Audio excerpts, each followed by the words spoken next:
All right. Good morning. Good morning. Good morning. Phoenix the Assassin. What's up, man? Yoshina got slept, huh? Barbara D in the building. What's good, man? Ma'am, how are you? Phoenix the Assassin. Rich L. Kentrell LeGrew. What's going on, man? All things in the building. Cadillac 634 in the door. What's good, everybody, man? Oh, man. Yeah. Good morning. Good morning, bro. I had a great weekend, man. Hold on one second.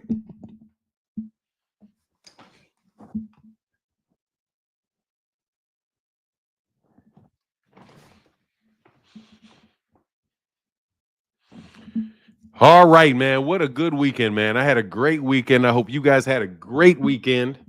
Not a lot of boxing going on other than your boy uh Whitaker getting a knockout win. Still look like he slaps with his punches. But your boy Ben Whitaker got a win. Other than that, slow weekend in the game. So we're gonna talk about several things. Once again, Gervonta Davis is facing trainer rumors, this time including Kevin Cunningham. Also, there's a big update. According to Matt from Brunch Boxing, Shakur Stevenson has left Matchroom and is signed with Luda Bella. And in the last bit, we're going to talk about the greatest fighters ever. Man, I got to tell you, bro, I did a lot of research on Ali this weekend because of this documentary that I'm doing. There is no way on this planet, bro, that Floyd Mayweather should ever talk about being as great as Ali. He is not there, bro. Not there, not there, not there, not there, not there. There was a lot of hating Padley and Yoshina. Yeah. A lot of hating. Was Padley and Yoshina on that card? I saw that Padley got the knockout.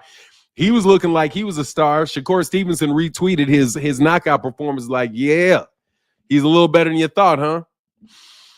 Hey, what's up, Jermaine Fearson? He said, good morning, Fanon. My favorite boxing show is on. Big ups, Fanon. Thank you, Jermaine. Appreciate you, man.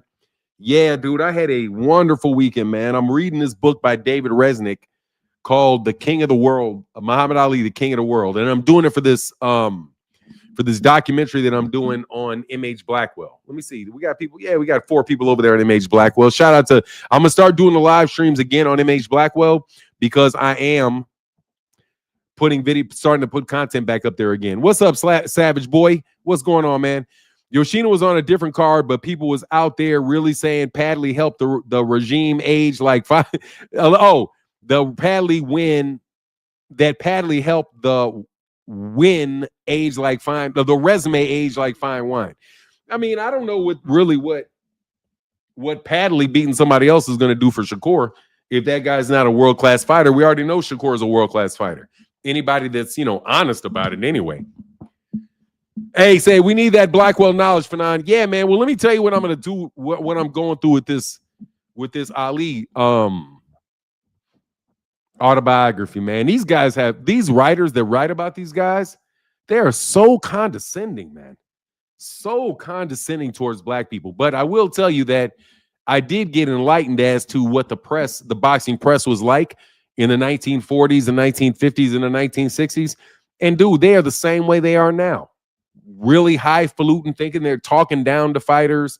At least it started in the 1960s where they started really talking down to fighters and acting as if the media is a higher level of more importance than the actual fighters. VA Bella Beauty, what's up, man? I'm good. I can't lie. I'm feeling great, bro. Jordan Slee said, excited for the documentary, noob. Thanks, Fi.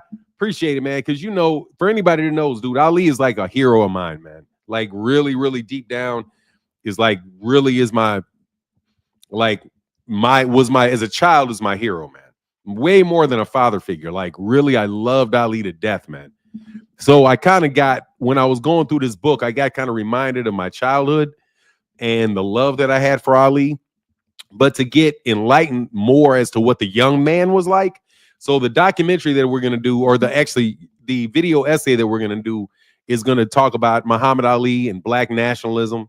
And it's going to basically talk about COINTELPRO and how, in my theory, that Ali was pretty much spotlighted and followed pretty much probably from the time he was around 17 years old, all the way up through all the way up and through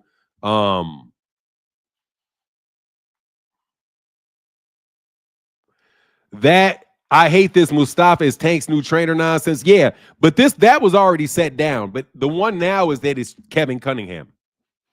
It's not Mustafa. It is Kevin Cunningham that they're down training in Florida with.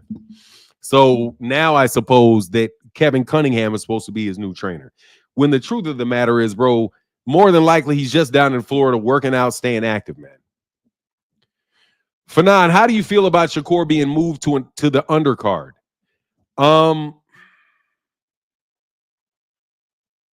Yes, I can. Let me put this hell controller Guru. I will explain the Ali Act for that TKO boxing. Yes, I will. How do I feel about Shakur being moved to the undercard? I didn't know that he was. William Zepeda?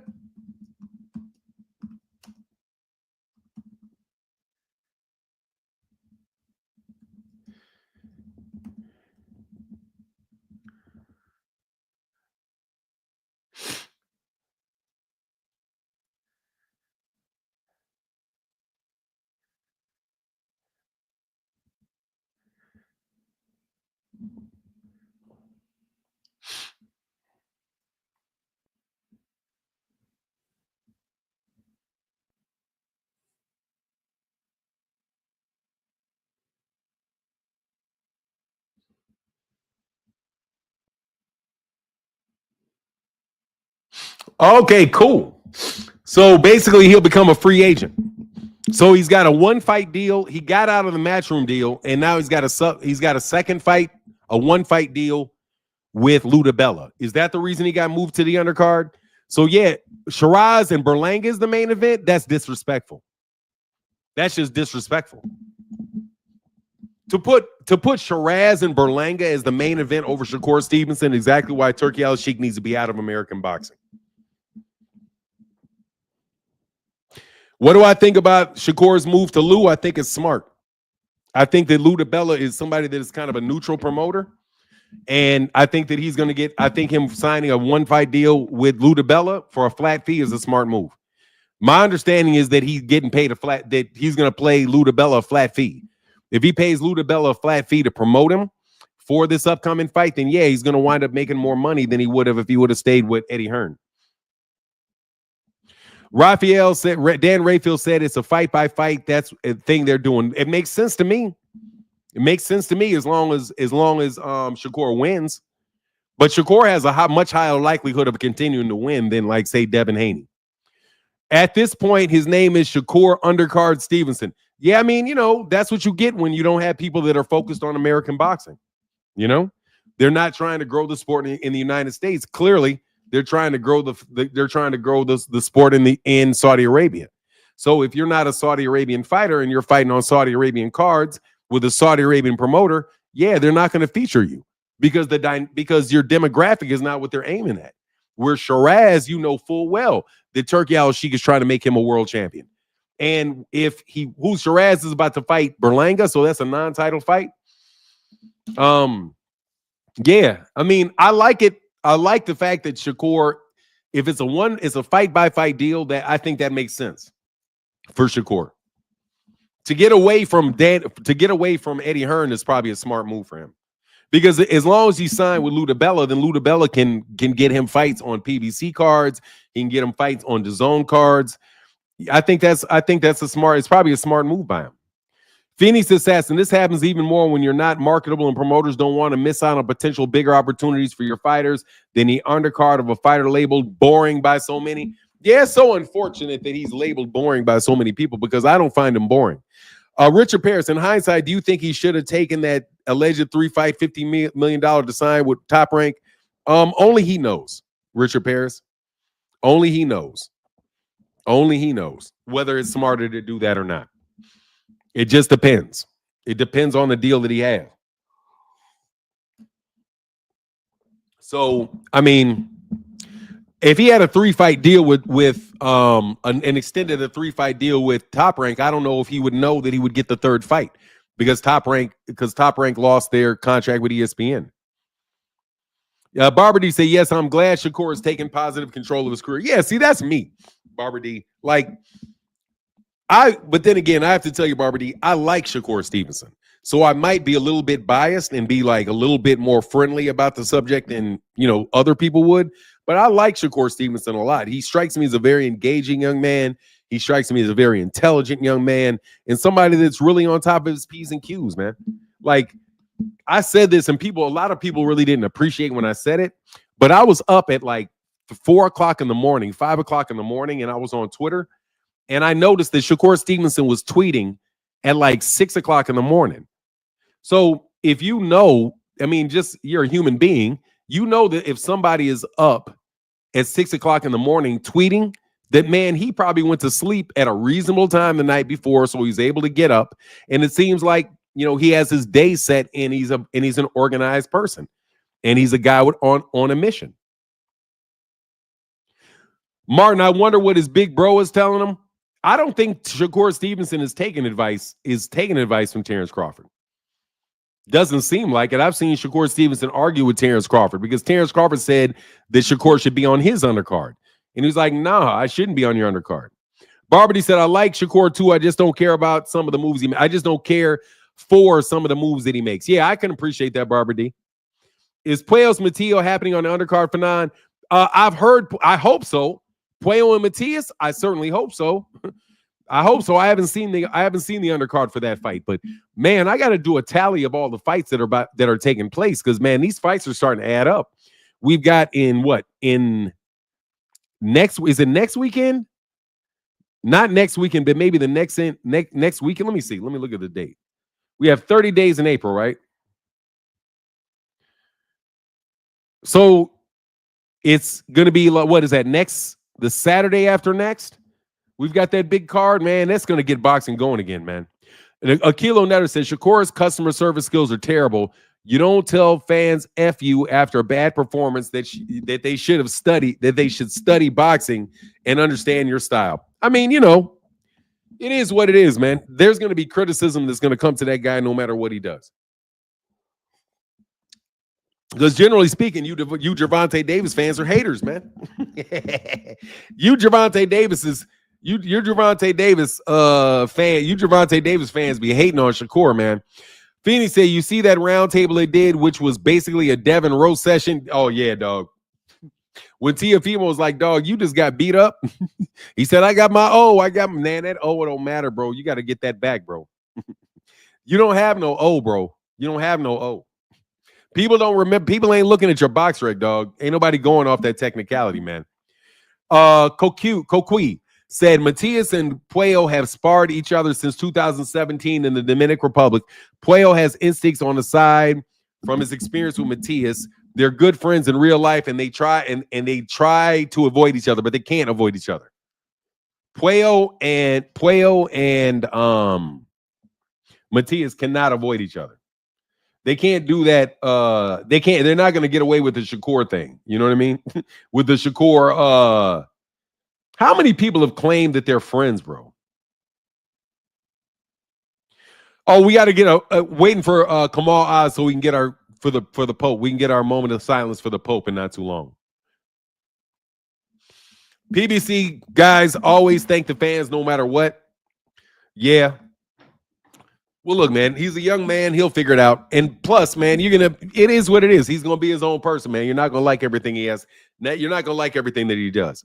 By the way, I would like to tell you that I was reading the book on Ali last night. They talked about Ali's fight with Doug Jones and his fight with Henry Cooper.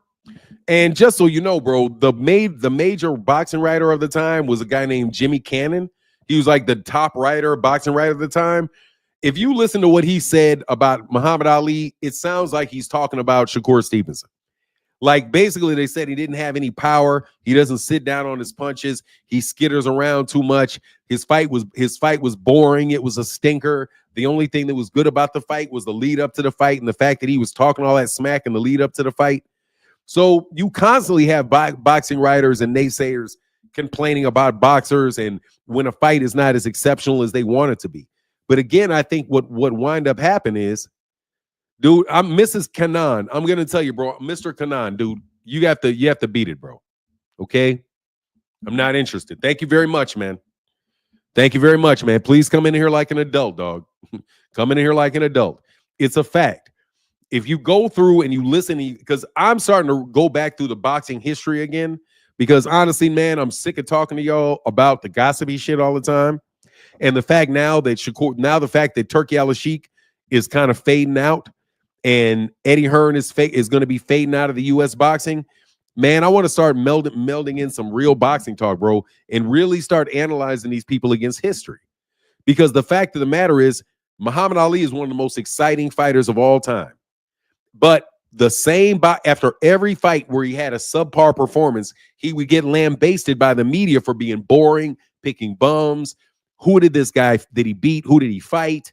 Like literally, I'm listening to the same questions in this book that I'm listening and hearing boxing media and the people that are tethered to boxing media say to fighters all the time, man. Phoenix the Assassin says it was a great week of hating on boxing Twitter. Man, it was glorious. Yeah, I saw you, man. I was peeping that. He said Shakur engaged in that Bud-like behavior won't do him no favors. Nah, but he does have something, Phoenix Assassin, in common with Terrence Crawford. What he has in common with Terrence Crawford is that they both can fight, and you're not going to see these guys lose anytime soon. It's just a fact, man. The only way that I think Shakur Stevenson runs into problems is if Gervonta Davis loses. If Gervonta Davis loses and Gervonta Davis falls off, then Shakur Stevenson's career is a wrap. I mean, as far as him getting getting majorly pushed, because right now nobody's pushing him.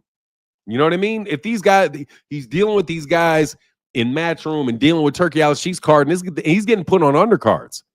I know there's no way that he believes that he's going to grow his career fighting on everybody's undercard. Phenomenal show. So salute, Big Noob. Yeah, all the gossipy nothing. This made me a step away from all the boxing talk.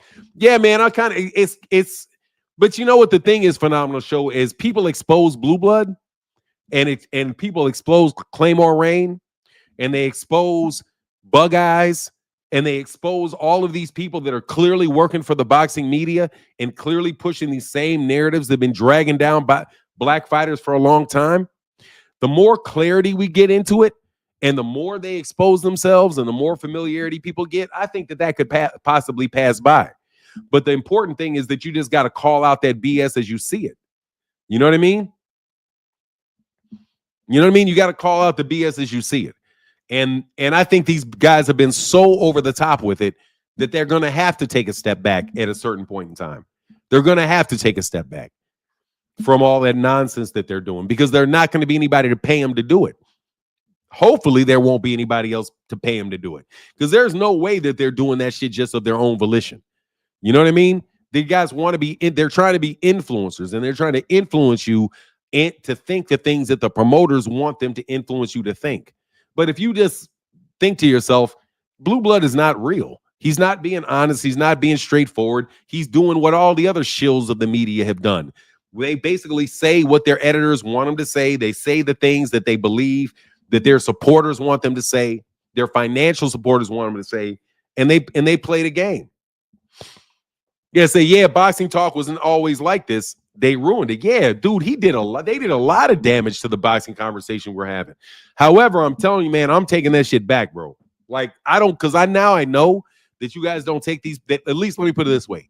Now that I know that the people that I really talk to every day don't take those guys seriously and know what's going on, I think it's safe that we can get back to some really analyze what's going on. If we're going to talk boxing every day, let's use our brains about it, KMJ Network, what's up, man? Good morning to the chat. Good morning to you. By the way, I hope you guys enjoyed your Easter. I've never heard Phoenix say one nice thing about Shakur, Virgil Wembley, and you will not. Virgil Wembley said, I have never heard Phoenix say one nice thing about Shakur, and you will not hear that because he is a firm hater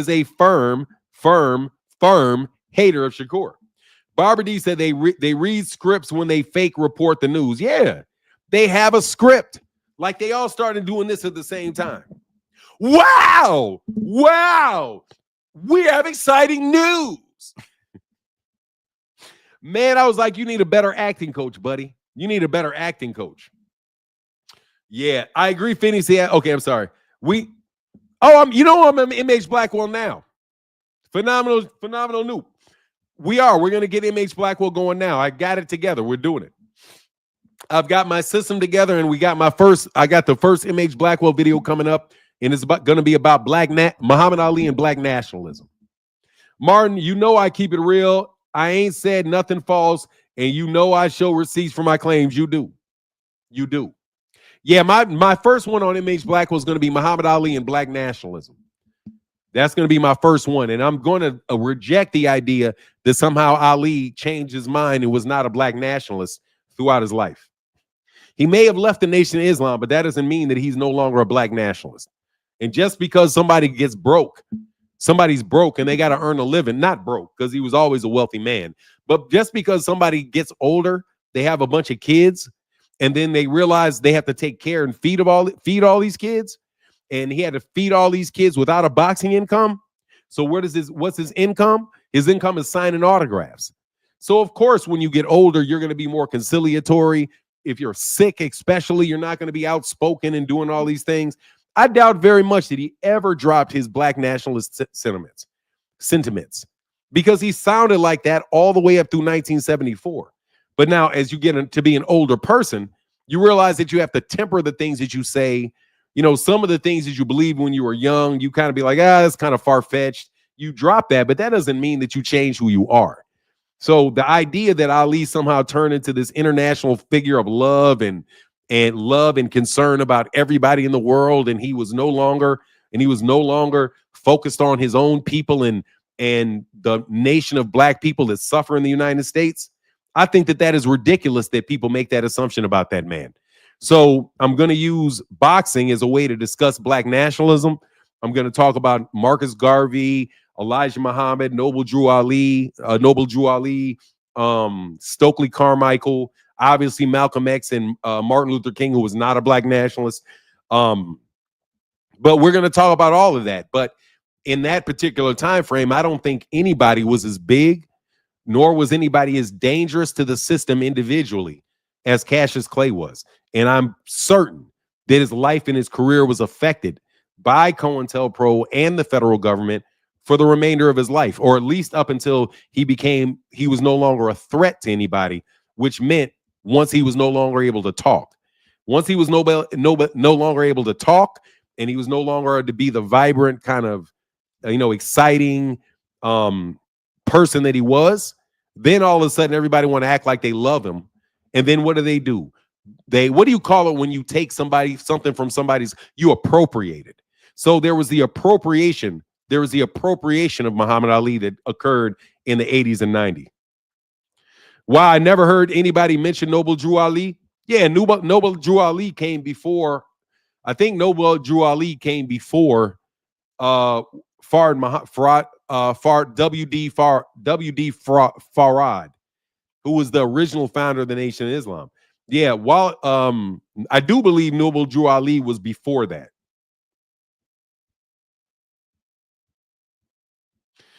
Did you take responsibility for ruining boxing conversations because the LDBC was your idea? No, it wasn't, you fucking idiot.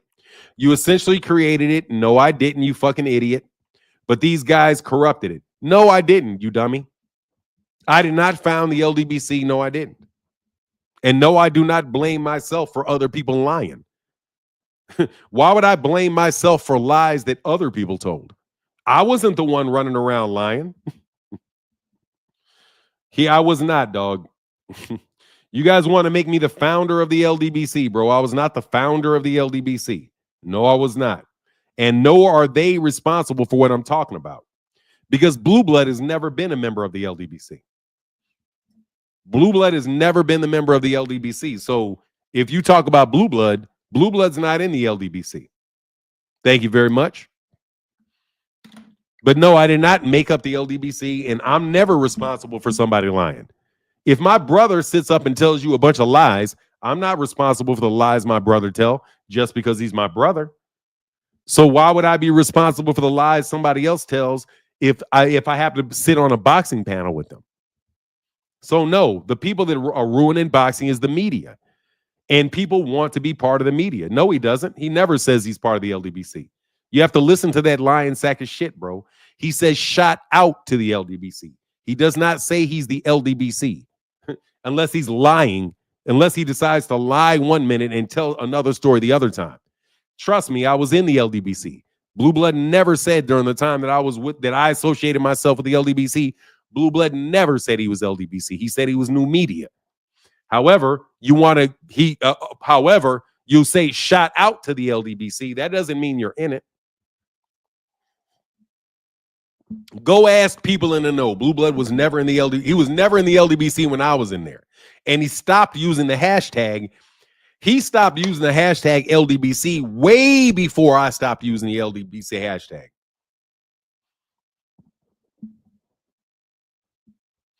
Oh, blood boxing? Oh, no, blood boxing didn't create the LDBC either. Blood boxing basically helped create the whole conversation we're having on YouTube and boxing. That's blood boxing. Blood boxing is the originator. Is blood boxing, Dante's Boxing Nation, guys like that are the ones that were the first ones really talking boxing on YouTube.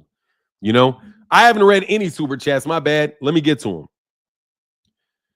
Oh, I'm sorry. Kamal Oz said, thoughts on Puello Matias, and Jake Paul Chavez. Disappointing. I was hoping we get the Gary Antoine Russell Puello rematch. Honestly, I like it. I like Puello Matias. I love that fight, and I love the Jake Paul Julio Cesar Chavez Jr. I like both of those fights. I like Jake Paul. First of all, I like Puello Matias because you know that's going to be a good fight, bro. I got Puello in that fight. But shoot, if Matias can get it done, then hey, man, I would love to see Gary Antoine Russell and Puello. I have a suspicion, though, that the PBC's not in a super big hurry to get Gary Antoine Russell in the ring again with Puello. So I think that they may try to let him get a couple championship fights before they put Gary Antoine Russell back in with Puello. Because I think that Puello is going to be a difficult fight for Gary Antoine Russell. Pretty much any way it goes, he's going to be a difficult match for Gary Antoine Russell. That's what I think anyway. And yeah, but I think you may get the Gary Antoine Russell Puello rematch. I think you may get it, but I think I don't have a problem. Blood boxing was one of the founders of YouTube boxing community, the original OG. Yeah, blood boxing. But even blood boxing, I don't agree about everything. I think blood boxing is much more conservative than I am. He's much more conservative than I am in the way that he covers boxing and his outlook on boxing. You know what I mean? But anyway, blood boxing is my guy, though. 100 grand. My man, 100 grand. And is one of the best, is definitely one of the best guys in boxing to do those documentaries on YouTube. Oh, I got to talk about Paul versus. Oh, yeah, you can jump on. Phenomenal show. I saw Blood on the Live a few weeks ago. Yeah, he kind of comes and goes, man. Blood boxing kind of comes and goes. Something that I think about doing all the time. Like, God dog, man. I'm tired of fighting with you bozos. Anyway, let me put a link in the chat. And y'all want to get up here and rap, man, about anything. I would love to talk to you guys about anything on your mind. If you want to talk about something not related to boxing, I'm okay with that too. Kamal said, I'm excited about Jake Paul and Chavez Jr. Me too. Honestly, man, I like Jake Paul, man. I owe Jake Paul an apology because I was so reticent on him. And I do think he's made a terrific job of really being a very, very, very good contributor and major contributor to the sport of boxing through what he's doing. So, again, Kamal Oz, I was very anti.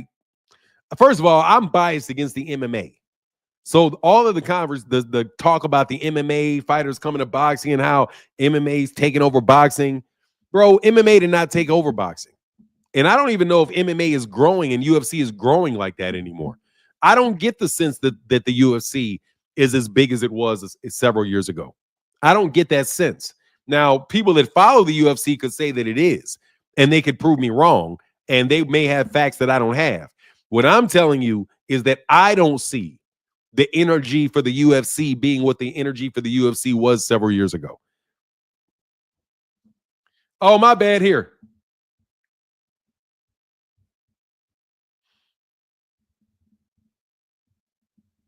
Try that. Maybe I messed up. Oh, I gave you the wrong one. Yeah, there you go. He said it's not. The UFC plateaued. Yeah, so there you go. So that's that. Yeah, so the UFC is plateaued. Phoenix the Assassin, what's up, man? Good morning, bro. How you doing? I'm good, brother. I'm good. How are you, man? I'm doing pretty well. Doing pretty well. Yeah. So, Jake Paul and Chavez Jr. I would be surprised if people is giving Jake Paul credit for this fight because if y'all don't remember that Anderson Silva, that retired MMA fighter, the one who Yeah, shattered yeah, his yeah. leg on that dude's shin, had it Yeah. flopping around. Okay, so you remember Anderson Silva had a match with Chavez Jr.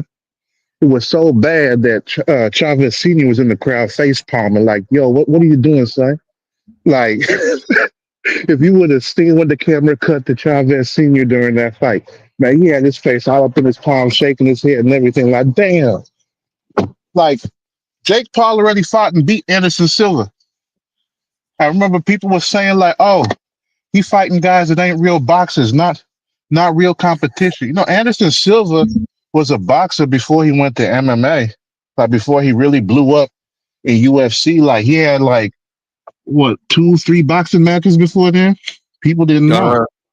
So that's the thing for me where it's like, man, if you wasn't gonna give him credit for Anderson Silva, who beat Chavez Jr., but you're gonna give him credit for Chavez Jr., like, okay, what's the deal here? Bro, you're What's the messing up deal something. here? You know the deal. You're forgetting something. You're not giving him his white boy credit. You got to give him his white boy credit. Oh, is that what it is? You got to give him that. You got to give him that 20% elevator because he's a white boy. You give him 20% elevator because he's a white boy, and then everything looks good. Now, if this shit was Kai Sanap fighting a bunch of dudes like that, ain't nobody trying to hear it. Oh, so it's that Great White Hope thing. Oh, it is. Most definitely. It definitely is. Definitely. Yeah, I think he kind of got that canceled out though because he makes money.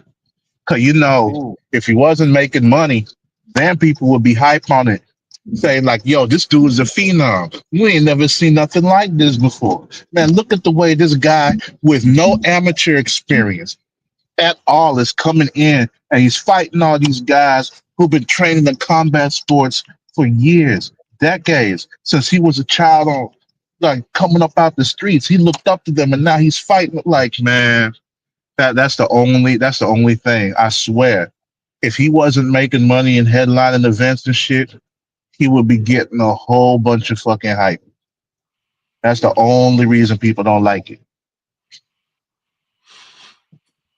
Only reason people don't like what? I got confused. What Jake Paul's doing.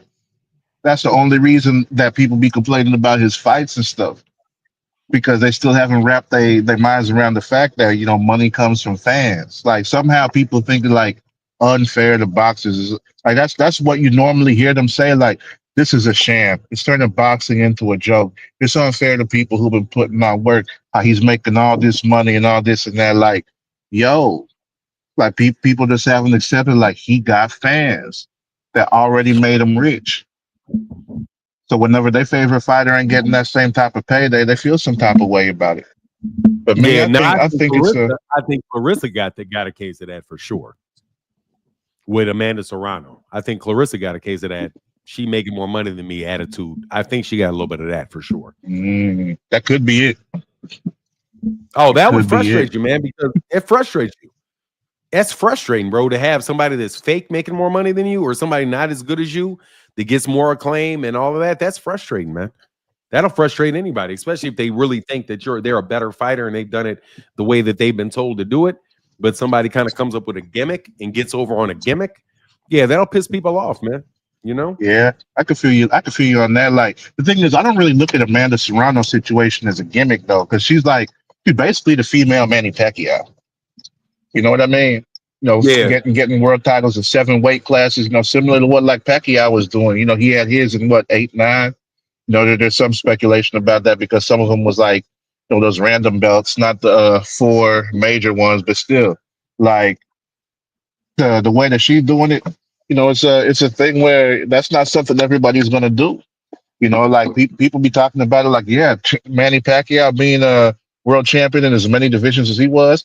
So what's the chances that somebody else is gonna come up and do that? Like, even if they start off at the same weight class that he did, man, like for them to be able to grow up like that and then like fill out, and gain the weight that he did, like it's not going to be something that's easy for everyone. So that's one of the things where it really stands apart. Like, even though there's the whole thing with how we got what 17, 19 weight classes in boxing now, some of them shouldn't really, be out there, but hey, it happened. So I Yeah, just look at it like, hey, if that's the position that the fighter is in, then ain't no reason to hate on it. But there is some other yeah. stuff that is worth hating on, like Devin Haney. I feel the same way though. I ain't gonna lie, dog. I know I'm probably wrong on this as a personal bias, but I feel the same way about them little ass weight classes and how they try to big up these dudes away 115, 105, 108, 112, 115. It's like, bro, who in the world is really out there watching midgets fight? Like, I you, I think you the know what I mean? slowest. Like, What's go the ahead. lowest weight class? Isn't that minimum weight, like Yeah, I think 99 it's pounds or 10. something, No, 105. I think or 105 is the lowest. 105? I don't think there's anything below 100, but I think it's 105 is minimum. I can check, but I'm pretty sure minimum weight is 105. Yeah, I know they got like minimum weight or fly weight, or I know they got a straw weight in there. That's the thing that killed me. I'm like, man, where they be coming up with these weight classes?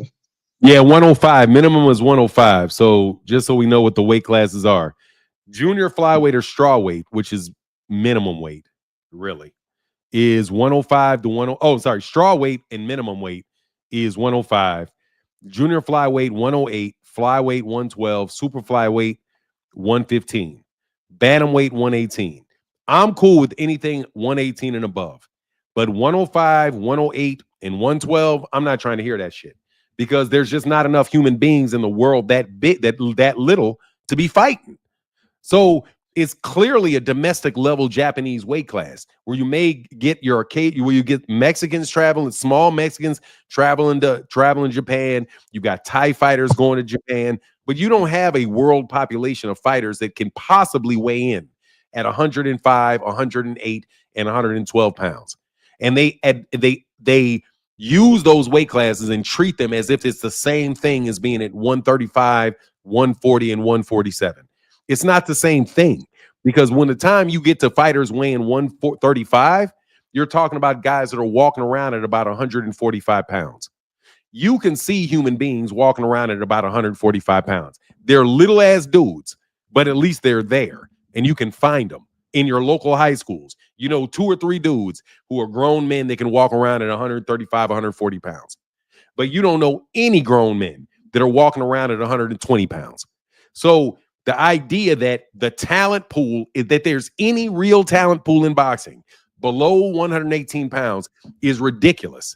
And to me, ain't much different than celebrity boxing because you just don't have a talent pool in celebrity boxing and you don't have a talent pool at 105. You don't have a talent pool at 118, 108, and you don't have a talent pool at 112. You just simply do not have the people. And every time somebody tries to sell me the idea that those weight classes are the same thing as the larger weight classes, I challenge them. Go to BoxRec and start going down the rankings of BoxRec and find where you start seeing people with 0-0 records, 0-1, 0-2, 1-0, 1-0-1. You start getting the guys like that right at about 40 fighters, 50 fighters. So the entire world, bro, I'm telling you, you don't have more than 15 guys, 15 world-class fighters in between those weight classes.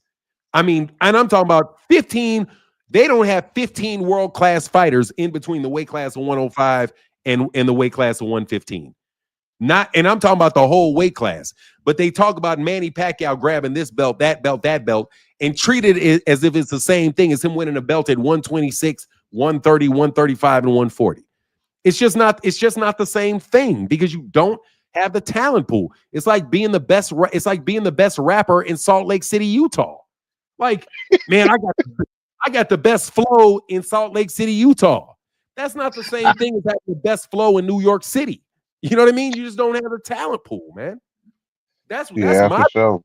that's my problem with it. You don't have a talent pool in celebrity boxing because there's very few athletes, YouTubers that are schooled in boxing. They pick it up and they start doing it and they compete against each other at an equal level. Same thing goes for those little itty bitty weight classes. But when you get around 135, 140, then you've got athletes that are in America that are too small to play football.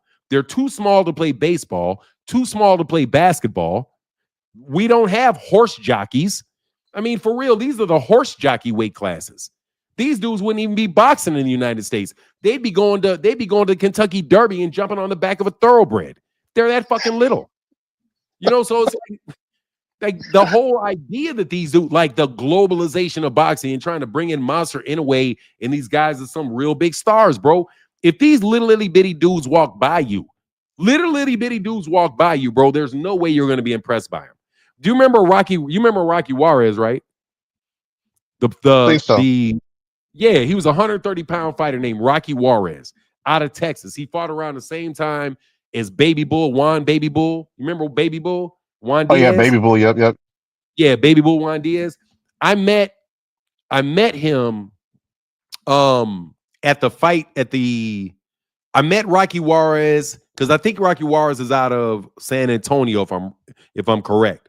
Because he's got a boxing gym in San Antonio. He was at the fight, the Jamal Charlo versus Brandon Adams fight, and I met him and took a picture with him. Dude, he is so little. I mean, so little that it is impossible for me to conceive that this man can whoop me. I mean, for real. He was small. My son was like 11 years old at the time, bro, and my son was a head taller than him. He's that fucking little. So you can't tell me that people that are actually watching these people in person are being like, oh, this is a great fighter. Dude, he's literally smaller than your third grade son. And you're thinking somebody's going to be like, oh, he's my hero. Nah, bro.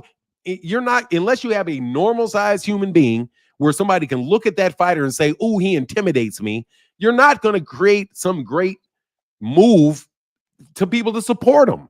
That's why people are like, that's why the heavyweights are so important. But even the heavyweights turned into some bastardization of what it originally was, where before you had fighters that were really fighting over 15 rounds. Now you got these big lumps like Tyson Fury that pump fake half the fucking fight. And the other half of the fight, he's throwing punches past your head so he can grab your head, pull you in, and grab and jab and grab for 11 rounds. So, I mean, Jake Paul, I'm kind of like, at least he's bringing up women's boxing and creating an environment where, there's at least fight cards that I want to see. Let Yeah, I me can let agree with Anton that. up real quick.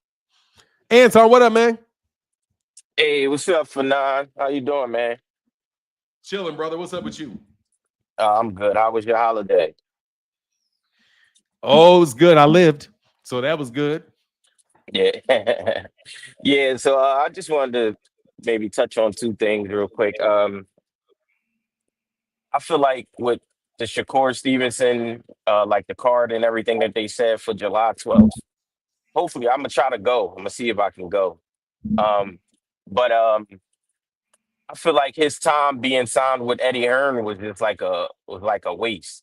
I remember somebody earlier said that should he had accepted the fight, the contract with Top Rank, but the numbers was a little off. It was 5 fights for 15 million. I think they was trying to pay him $3 million a piece, with kind of what he's actually been making now under the turkey. So I feel like Eddie just basically signed him to Matchroom and kind of got his promotional fee and let Turkey do all of the work for finding the people, making the cards, and also paying the fighters, while Eddie just, collected his fee. So I guess Jay He's just Prince, a middleman. exactly. Jay Prince took him to Lou DiBella. But Lou DiBella was just on record like last week or 2 weeks ago, calling Shakur a boring fighter. So I think this is going in the way of hopefully we can get a Shakur and Tank fight. I'm hoping that's what that's going to be, since he has a good relationship with PBC, and he'll be able to hopefully, make that fight or whatever the case may be. That's what I'm hoping. Yeah, I hope so too. I think signing with Ludabella gives him some flexibility, though, to negotiate fights with different people. And I think Ludabella's got pretty good standing with people, so he should be able to get the fights done. I think. Yeah, I think so too. I'm really excited to see Jamal Charlo back in the ring, man. Yeah. He's still one of my favorite fighters to this day, man. I'm a huge fan of Jamal Charlo. Jamel Charlo, I like him as well, but the big twin, I'm a huge fan of his, man. I can't wait to see him back in the ring. On another note, then I'm gonna jump off. Something crazy just happened to my family, whereas though it happens to a lot. I didn't know this, but in history, it happened to a lot of Black and indigenous grave sites. And my great great grandmom was an indigenous, and she was buried somewhere, and they basically dug up the cemetery and type of Microsoft building on that land, and never even contacted our families or the other families that was buried there, and dispersed the remains. Wow. That's bad juju. Yeah, so it's a whole thing going on right now. But it's like an article they sent us about like how often it happens. I know you're on Instagram. I'll send you like an article clipping and everything like that so you can read through it. But it happens more often than a lot of people think.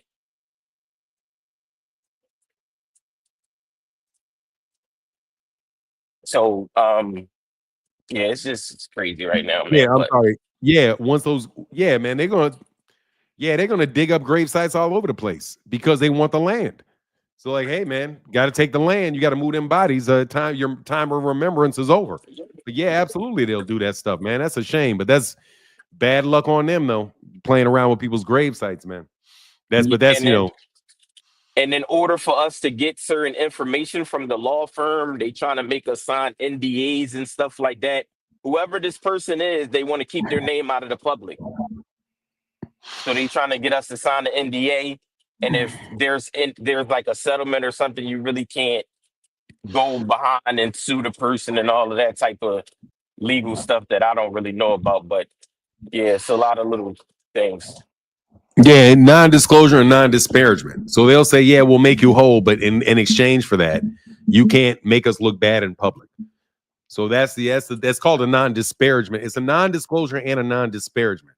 So more than likely, I mean, non-disclosure is one thing, but there's also a non-disparagement, which means you just can't say anything bad about them. So like say, you could be like, well, yeah, I can't really talk about what happened, but they're assholes. So a non-disparagement will keep you from calling somebody an asshole, and non-disclosure will keep you from telling anybody what happened. But if you sign it, it'd be for a lot of money, especially for desecration of a grave.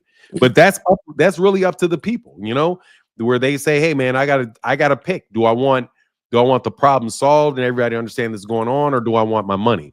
And 9 times out of 10, money makes people go away. Yeah, that's what me and my family is discussing right now. Some people are on one side, some are on another side.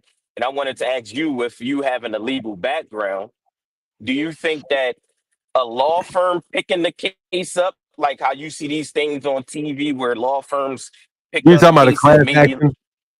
Class something like action? that, or you think the family going independent and hiring their own attorneys, what do you think will be more financially like beneficial?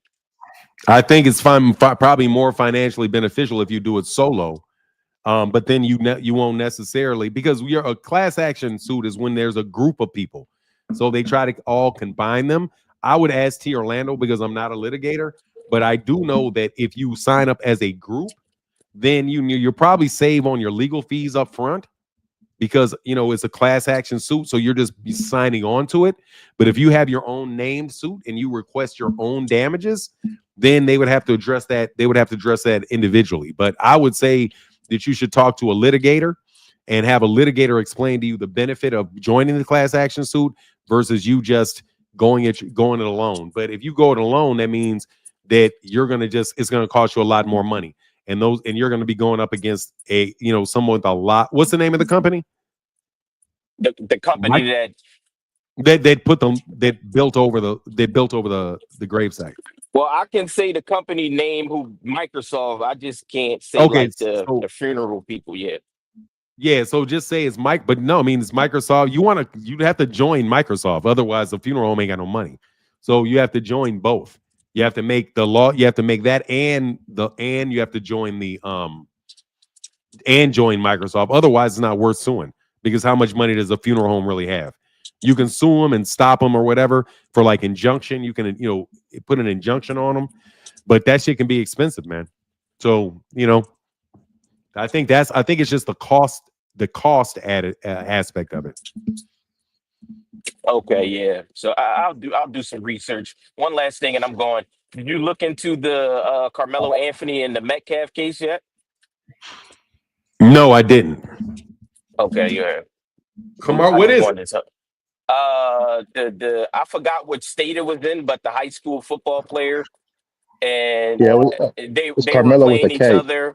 Yeah, Carmelo with a K. They were Oh, playing okay. in like a football game or something, and he went into their space or whatever. Something words was exchanged. He told it was a black kid and a white kid. The black kid told the white kid, "Hey, don't touch me, don't put your hands on me." He did, and the black kid wound up stabbing him, and he basically said self-defense.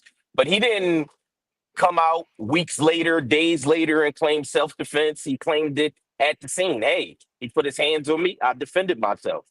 So now the judge and all people, his family is getting death threats because the judge lowered his bond and he was able to get bailed out and stuff like that.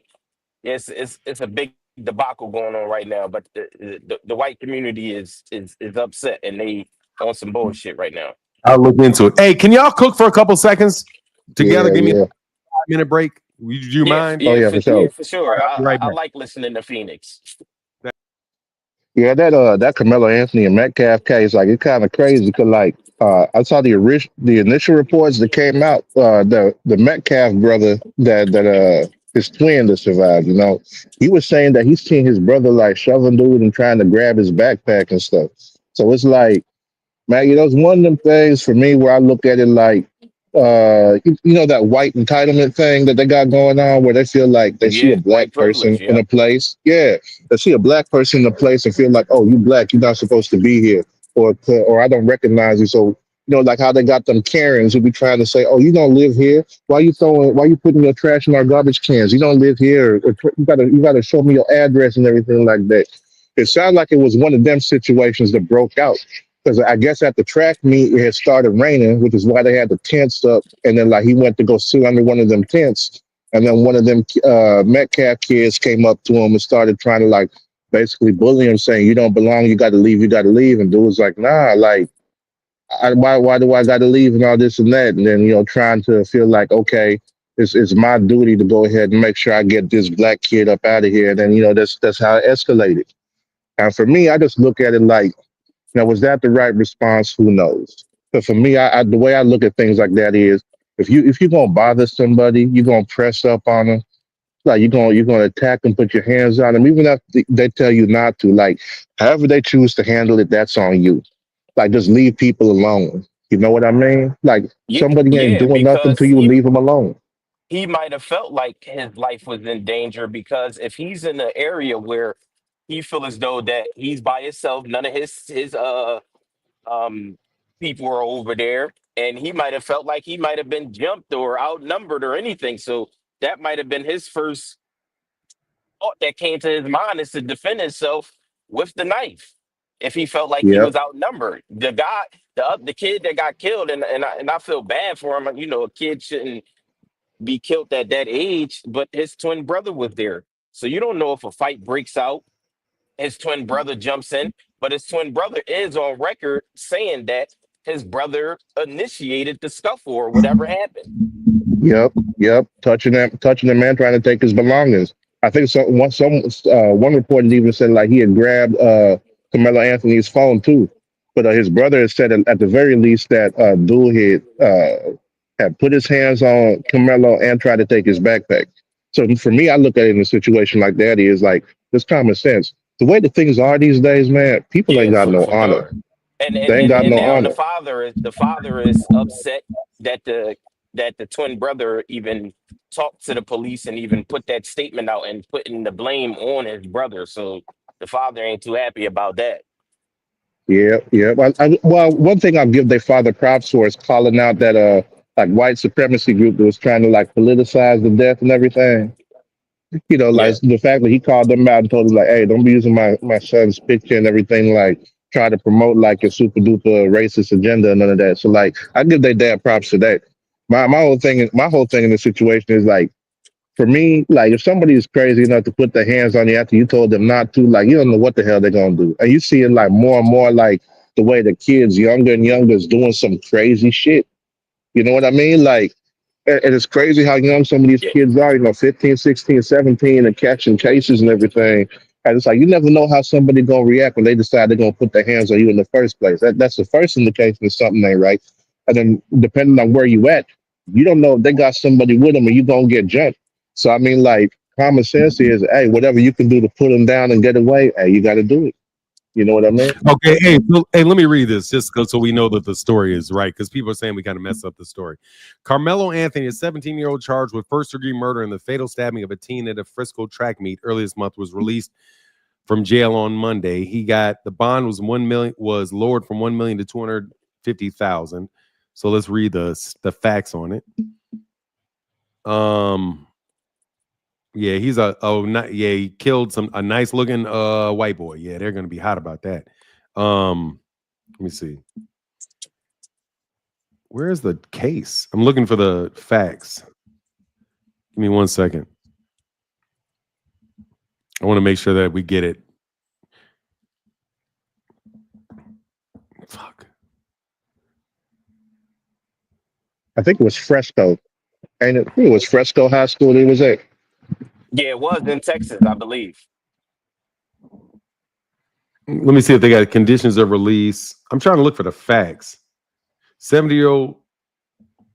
Let me just see if they got it. The facts, because I want to make sure I understand this right. Because it's tough, man. Because But the main facts that have been confirmed are like they were at a track meet and Carmelo Anthony was sitting under one of the tents that they had set up, for different players. Allegedly, it was a tent that belonged to the school that Metcalf went to. Carmelo Anthony's school was the visiting team, I guess, or from the other school. But I guess the whole thing boiled down to is Metcalf didn't believe that Anthony should have been sitting under that tent, tried to get him to move. A physical altercation broke out, and then the stabbing happened. So that's okay, what's been confirmed so far. so he stabbed him in the chest after a confrontation at a stadium. Metcalf reportedly died in the arms of his twin brother Hunter. So you're Yeah. saying that they were arguing about whether he should be under a tent or not? Yeah, because they had tents set up at the track meet, and I guess it was raining, which is why they had the tents. So Carmelo Anthony went to go sit under him. And then Austin Metcalf felt like, oh, you don't belong here, tried to get him to move, force him to move and everything. And like, I guess initial statements they got was like, Carmelo Anthony is telling him, no, I'm not going to move. And, oh, yeah, if you put your hands on me, like something's going to happen, basically. And so Austin Metcalf ended up putting his hands on him, at which point, the knife was pulled out and he was stabbed. And then, like, I guess the initial statement they got from his brother Hunter was that, his brother did Hunter's the try to brother get of the through to guy that move. Hunter's the brother of the guy that got stabbed, right? Yeah, What you yeah, say? yeah. So the initial report they got from him, yeah, Hunter's the brother. Hunter's the twin brother of the guy that got stabbed. Yeah. Yeah, yeah. So, like, I guess the initial report was he said that his brother Austin had tried to get dude to move, and he saw his brother, like, I guess, put his hands on dude and try to take his backpack, before, the confrontation, reached whatever its climax was with the stabbing. Yeah, he still got to wonder why he thought it was necessary to stab him. Yeah. Like, was he surrounded and he didn't throw any? What's up, Rick? What's up? What's up with it, dog? Good, brother. We out here talking about this stabbing. Yeah, buddy. Hey, I got to join in on this conversation, man. You know, say, dog, you know what? Sometimes the universe shifts, y'all, and bullies get exactly what the fuck they asked for. You know what, man? We not gonna all get the full details of the case because it's an ongoing investigation, but you know, we got some inklings about what happened. We never, nobody's gonna know for surely what happened until the trial comes. You know, we got reports that not only Austin, but the twin brother Hunter, they both tried to jump on Carmelo, and they both 220-pound linebackers. Carmelo 135 pounds soaking wet. Damn near 100 pounds difference when it comes to size. That'll get your ass stabbed. Fuck with little dude. Hey, you're right. Yeah, that's But what I see, said. He man, probably felt like his life was in danger. absolutely his life was in danger, you know, and everybody talking about he was under the wrong school tent and Austin had to come move him. And you know what? That's just another typical male Karen situation. You know, male Karens are no different than female Karens. You know, I'm white, I say so, I'm entitled, I'm the police, I'm finna come move you.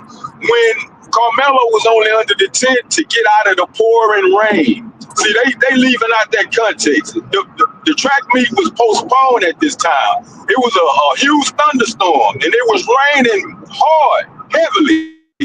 Carmelo went under the coach tent, minding his business on his phone, and then he get approached by the two twin white boys.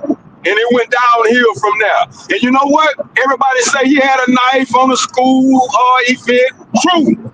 He wrong for having a weapon at a school event. He gonna be punished for that. You know, but the different story is, dog, when you Hey, when Rick, you you breaking up. cause Rick, you broke up. I'm breaking up. You broke up for a second. You're back All right, now. I'm still breaking up. No, you're good now. Okay, well, I'm in a bad spot. Can you hear me now? I can hear you well. You're good. Yes. No, when you start shit, when you can't dictate how people respond to your shit starting. You know, everybody have different levels. Brother, he warned them, hey man, you run up on me, it ain't end well for you. Well, the bully white boy who has a history of bullying people had to find out the hard way. And the kicker, y'all, when Carmelo was arrested, he admitted it. Hey man, it was self-defense. I told him to leave me alone, and he asked, was he gonna be okay? See, that's showing remorse. I wouldn't ask if that punk would have been okay. I'm a little cut differently. But Carmelo is not a killer. The young brother got the thread up off of him. He chugged him once and fled. He didn't repeatedly stab the boy. He got him up off of him and fled. So we got to wait to the court, you know. We got to wait to the trial, which may be years from now. It's going to be a while. Oh, but see, yeah, just off what you're talking about, this dude here said the kid should have never stabbed dude. He dead wrong. He's cooked. No, you put your hands on me. You threaten to beat me. I can take whatever I need to do to end that threat. You tripping. If a girl, if that was a girl, 130-pound girl, and that girl said, get up off me, and she pulled something out, you wouldn't be saying nothing. If you're 130 pounds and you're surrounded by two big, over 200-pound dudes, you have an apprehension of fear. Especially if they're being aggressive with you and you tell them to leave you alone and then they still come at you and you stick them. I mean, you have the right to defend yourself. You ain't got to take a punch upside the head from somebody just because, oh, I got a knife, let me not use the knife. Man, if I got a key, I'm sticking it in your eye. You know what I mean? Like, for real. Right. Like, that's the first thing I'm doing. That's the way people get it twisted. Like this. I'm looking for this. You know what I mean? Like, hand in the pocket, straight through your eyeball. Hey, that's how you and look, nothing wrong with him having a knife. You know, you don't want to have it at a school event, but he didn't specifically have a knife because, hey, I know I'm finna go kill this white boy today. Man, he could just carry a knife just as a utility, tool. He could fish, he could cut line, a sharp blade comes in handy when trying to pry stuff open sometimes. He don't specifically have to have a knife only because, he know he's gonna go stab that white boy today. The way the media is inflaming this, the biased racist media is having a field day with this, of course, because he died in his twin brother's arms. They pulling at the heartstrings of the white supremacists. And I have no empathy nor sympathy for bullies. Look, man, I'm gonna tell you right now, throw them hands like everybody else. No, everybody else doesn't throw hands. People shoot. Exactly. What do you mean throw hands like everybody else? Nobody throws hands, bro. It's not safe to go out your house thinking you're going to throw hands with somebody. Because I can throw hands. Trust me. I can fight. And I know damn well I ain't worried about like a fight coming back. I'm worried about a gunshot coming back. And gunshots come back. So heck nah, bro. You don't have to fist fight somebody if they trying to hurt you, bro. You can pull something out on them. Man, I wouldn't say you don't need a knife, though. You can find something else you can keep with you. Like a blunt force object or something. One of those retractable batons, though. Yeah, something like ding, you start, but even that ain't going to end it. That knife is going to back people up off you, though. Yep. But the way I look at it is this: like one thing that people get twisted, like it seems like some people feel like, oh, you got to wait for someone to attack you first, or throw a punch or some shit. It's like, nah, like if you're in a situation like that, you got to be in reasonable apprehension of physical harm. If you've got two big dudes over the top of you threatening you, you can hold still. You know what I'm saying? You can hold still. You don't got to run. You ain't got to get beaten up. You have the right to defend yourself, man. You got a right to defend your body. And especially when you outnumbered. I remember a case when I was in law school, though. Like when I was in law school, there was a case where there was a little old lady that was walking down an alleyway, and a big black dude walked towards her in the alleyway, and she killed him. And they let her off because of the situation. And we thought it was terrible at the time, but there's a lot of people defending her. That you have, because she was in reasonable apprehension of fear. That alleyway had crime in the past. She was somebody that was defenseless. He was somebody that she reasonably thought was approaching her. So bang, bang, bang. And they let her off for self-defense because they thought it was reasonable that she was in apprehension of fear because she was so small and this man was in an alleyway walking towards her. So, hey, they thought that was reasonable. But the reason that they have a problem with a young black dude is because they think that they're all animals. So clearly this dude can defend himself against two white guys, two nice, gentlemanly white guys that are just asking him to move. No, he's saying, get the fuck out of here, move. And he's saying, man, you better get up off me, man. I'm not going anywhere. And if you touch me, bro, you're not going to like what's coming back at you. I'm telling you. So he puts his hands on him and the dude stabs him. And he runs. Nah, bro, that's on that you shouldn't have stood over that dude like that and got your ass stabbed. You know what I mean? Right. Obviously they were close enough to him for him to stab him. Because you got to be in arm's length. You got to be arm's length to get stabbed. So clearly these dudes are up on him, and he's like, "Get up off me," because they're too close. If they were 6 feet away from him, no stabbing wouldn't have happened. He would have had to run after him with a knife. So the fact that he's standing there close enough to get stabbed tells me that this man was in apprehension of fear of his life. And if you don't have any past criminal record, like no other incident of him doing it or no incident of him having like a violent past, you got to say, nah, that's just how he reacted, He was a stand-up kid, student athlete, 3.7 GPA, all that. Yeah, all that. He got mama and daddy at the house, so the narrative, it's another thug, he doesn't have a dad, he's in and out of juvenile detention, none of that. He got mama and daddy at home, he had him a brand new Lexus, the excellent school grades. Hey, the white boy that want to come from the broken home, his mama and daddy ain't together no more. And his daddy apparently haven't taught him to keep his hands to himself. So his daddy know what kind of son. Right, his daddy got sexual offender cases type stuff, you know. So that narrative don't work with the black person this time, because whether the black person is the victim or the defendant, the white supremacists always somehow muddle them. Always got to make them out of a thug, or they had this coming, but they ignore it when the white kid is the one who was the aggressor. You know, the hypocrisy of white supremacy is extreme. And it's even bigger now because his daddy got right on the news talking about, yeah, we already forgive him. You know, we're not going to hold any hatreds in our heart. Like, he got out in front of the news, said that the first day. That's what we always do. Jump to forgiveness. Please, Mr. White Man, don't be mad at us. We forgive you. Please, Mr. White Man, please don't hurt my son. We forgive you. I ain't forgiving you for shit. Like, we ain't forgiving you for shit. And hey, dude, don't let them white boys think about walking up on a little kid again. You can get their ass stabbed. Because if it was two big black dudes and a little white boy stabbed them, ain't no way you'd be hearing all of this stuff. They'd be like, you should. Two big goons jumped on him. He had the right to stand by himself. And hey, man, right? Exactly. Yeah, See,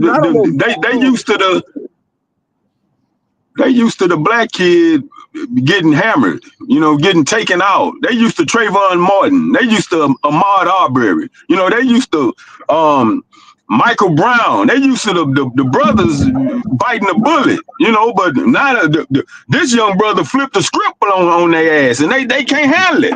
You know, he was supposed to just let these two white boys bust him up, break some bones, whether he died or not. But hey, N-word, you better stay in your place. Well, this young brother let him know, look, dog, hey, I'm my ancestors and me, kinfolk, this ain't what you want. And they learned the hard way. And I don't care. They found out the Nat Turner way. Hey, you know what my mama said? My mother gave me a quote the other day. She was like, it's better to be seen than be viewed. Better to be seen. You know what that means? Better to be seen than be viewed. Better for them to see you on TV calling you a bad guy for them to be viewing your body at a funeral home. So, rather be judged by 12 than carried by 6. Yeah, exactly. What do you say? Better be watched by all than carried by 6. Rather be judged by 12 than carried by 6. Exactly. And let's talk about the judge. The judge who reduced his bond, a black woman, Angela Tucker, a Republican. But see, the racists they leave that part out.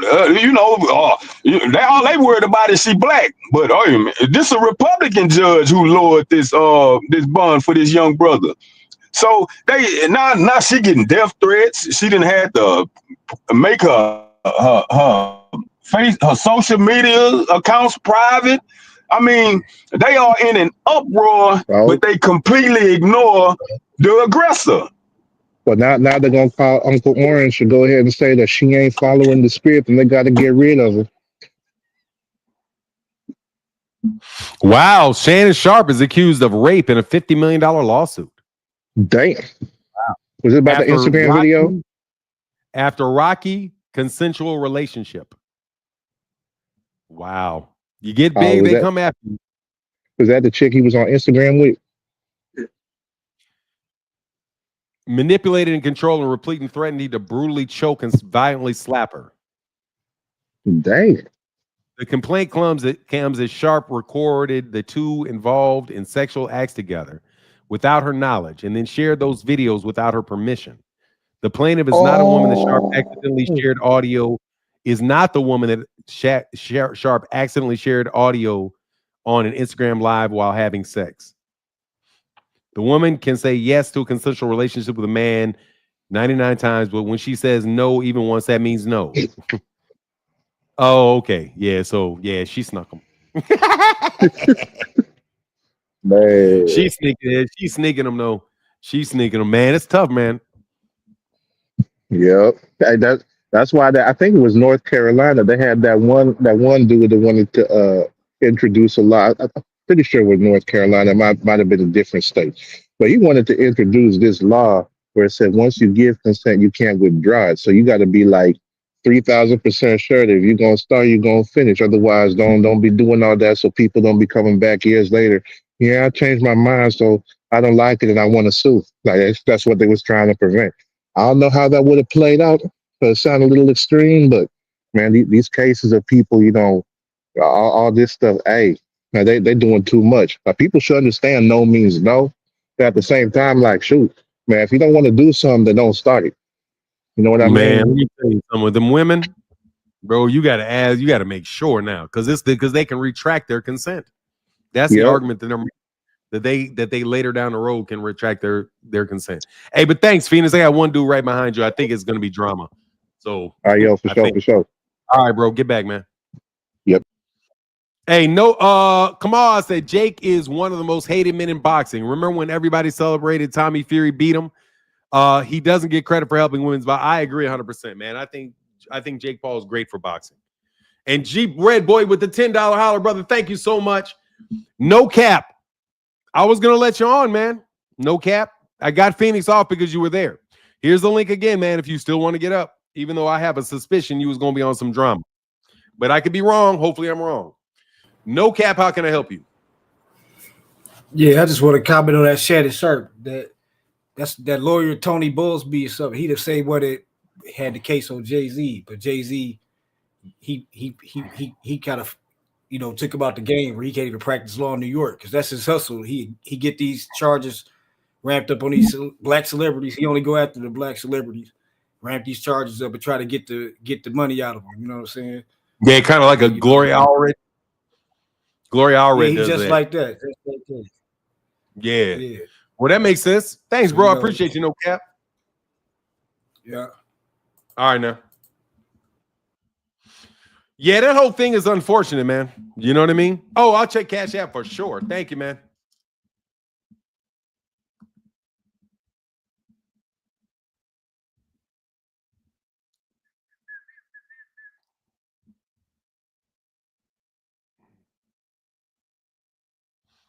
Big $5 holler with Bird 101, bro. Thank you so much for the $5 holler today from my guy, Bird 101 with the $5 holler, brother. Thank you so much for your support, bro. Right after you signed the deal, typical, yeah. But then again, bro, that's why you get married and have a wife, man. If you got a lot of money, bro, you probably need a wife. Because it's a great way to get set up, man. First of all, you're going to get set up as soon as you look like you're going to start getting some money. But hey, man, that's a good reason to have a wife, man. that's a good reason to have a wife. But don't have one, you're always going to be at a risk, man. Hey, Martin, I have the same. I have a meme that says Carmelo Anthony can't fully eradicate white racism supremacy, but he take a stab at it. Carmelo Anthony can't fully eradicate racism, white supremacy, but he take a stab at it. Yeah, that's man. You're gonna see a double standard for sure, man. You're gonna see a double standard for sure. You can't be out there stabbing white boys, man, and think somebody gonna be happy about it. It's like the O.J. Simpson case, man. He was guilty as soon as the case hit the stage. He was guilty. But it is what it is. These the DL dudes encouraging young dudes to not get married.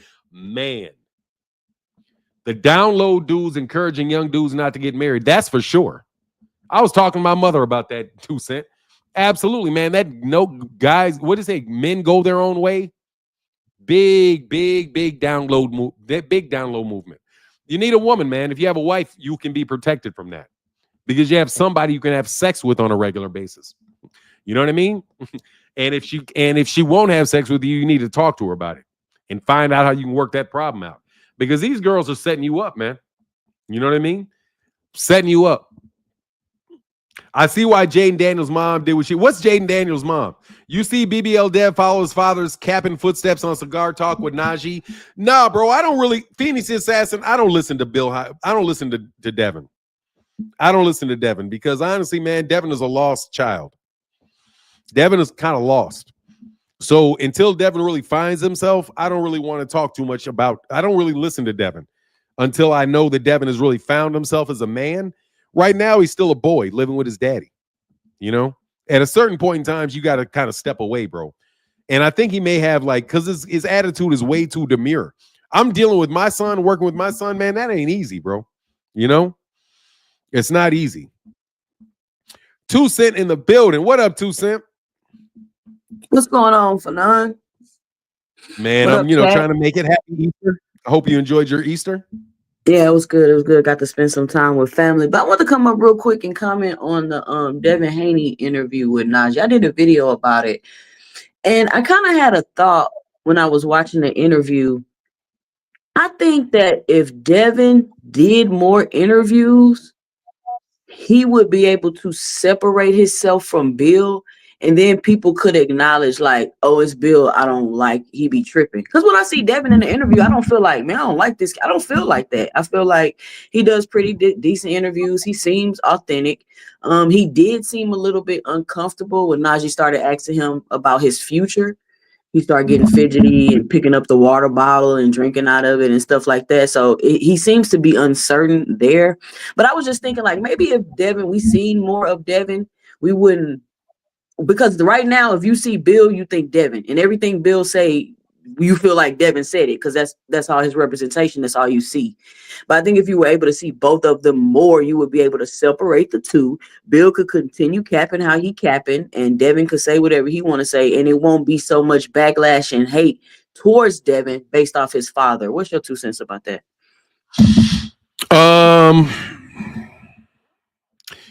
I think that as long as Bill's talking, it's all going to get on Devin. Because as long as he's talking, because he's always talking about Devin. And so when he's talking about Devin, he's going to offend people about Devin because Bill be making up a bunch of bullshit.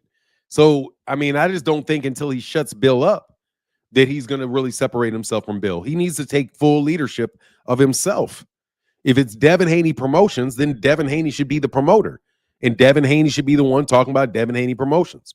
That's what I think. I think Bill Haney needs to take a full step into the background and never be heard from again. Honestly, I think that's the only way that gets out is if Bill just goes away. Because, like, man, think about it. He's a grown-ass man that's got his daddy talking for him. Period. It's never going to be respected as long as your daddy is talking for you. Period. Because it's your daddy. And Bill always jumps to the role of being his father. If Bill was never talking about being his father and was only playing the role of a promoter, then I think you could be like, okay, well, I can separate Anthony Joshua from Eddie Hearn because Eddie Hearn says this, Eddie Hearn says that, but I still like Anthony Joshua because you can never really just tie Eddie Hearn to Anthony Joshua. But if it was Eddie Joshua talking about his son and how his son is so much better than everybody else's son and how their father-son relationship is better than everybody else's father-son relationship, people are going to be like, dude, Bill, will you go away? Like, just go away. I have a son, and my son has friends. He has things that he does. If I'm going to every basketball game, talking to my son throughout the game, it's okay when he's 11, 9, 10, and 11, but it gets a little bit ridiculous when the guy turns 25, 26, and 27. He's a grown-ass man. Back off and let him be his own man and go away. Like, seriously, just go away. That's what Devin needs to do with Bill. Sit down. If Bill has something where he's good in negotiating deals and he's good with being kind of behind the scenes, then cool. When Bill goes behind the scenes, then we won't have that problem anymore. But as long as Bill Haney insists on being a star, as long as Bill Haney uses Devin Haney to raise his own star up, because that's what Bill does. I believe Bill wants to be famous. Bill wants to be famous. Bill wants to be known as a great boxing trainer and a great boxing promoter. Bill wants to make his name in boxing. And I think it looks like he's using his son as a tool to do so. Like many frustrated athletes that have sons that show athletic promise. Oh, if I could just do this differently, then I could make my son into what I could be. That's what Bill looks like to me, man. He really does. Because at a certain point in time, you got to back up. You know what I mean? Like LeVar Ball. LeVar Ball at a certain point in time, at least from what I could see, backed up. I mean, even though there was a lot of pressure to get him to back up, now he's kind of backed up. And you can judge LaMelo Ball for LaMelo Ball. and not have LaMelo Ball be what's his name again? LeVar Ball's son. So yeah, I mean, I just think that he's really, really overdoing it. You even look at Richard Williams. At a certain point in time, Richard Williams in the beginning was doing the Bill Haney role, where he was doing the talking, he was doing the training, he was doing all of that. But as his daughters got to levels where they became champions, you saw less and less and less of Richard Williams, and more and more and more of Serena Williams talking for herself and Venus Williams talking for herself. There's no reason for a father to continue to be in the role of a father in public well past the age of 25 years old, man. He's a grown-ass man. Many world champions had already won titles at 21. Like Ali won a title at 21. Where's his daddy? You know what I mean? Where was his daddy jumping up? But you know, it's praised in the community, like, oh, he got his daddy, and everybody that don't like Devin don't got their daddy in their life. And I'm like, okay, but I understand he got his daddy in his life, but y'all don't, these fathers can be toxic also. Just because you got your daddy in your life don't mean you're gonna necessarily be better off. And you noticing that with the Norman seniors and the Auntie Skulls and all of them, like, people aren't liking the Bill Haney daddy cap blueprint that these guys are following. And I know we've had other fathers that talk noise because people like to bring up T.O. dad and this and that, but it's not really no comparison, in my opinion, because they're not constantly on a 24/7, let me get in the media and say something crazy to get attention. Just like Auntie Skull, oh, we want $2.5 million. I feel like you knew that was going to get the attention it was going to get. And that's why you did it. But a lot of people feel like this is ruining their sons' careers with them doing this, because that energy that they're putting out, as soon as something goes wrong for their son, that energy is going to be returned to you, just like we seen with Devin. Let me add something to this, because somebody, CG Cap, said 80% of our people didn't have dad. She sounds crazy as fuck. No, she doesn't. I had a dad. This is my perspective. I have a father that I was raised with. The father I was raised with is my father. His father raised him. His father raised him. My brother raises his kids. So I know what it is to be a father. I know what it is to have a good father. And you can be an overprotective father, and you can be a latchkey father. Either way it goes, you're taken away from your son. If you are somebody that never gives him anything, you're not giving him anything. But if you are hanging over him and he is your tool for your life, then you're manipulating and you using your son too.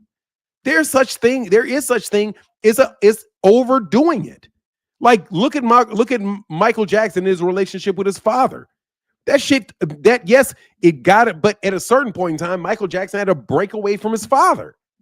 He would have never been Michael Jackson of the Thriller and the Off the Wall if he had stayed with Joe Jackson and did everything Joe Jackson said. He had to break away from his father because his father had a vision for him up to a point.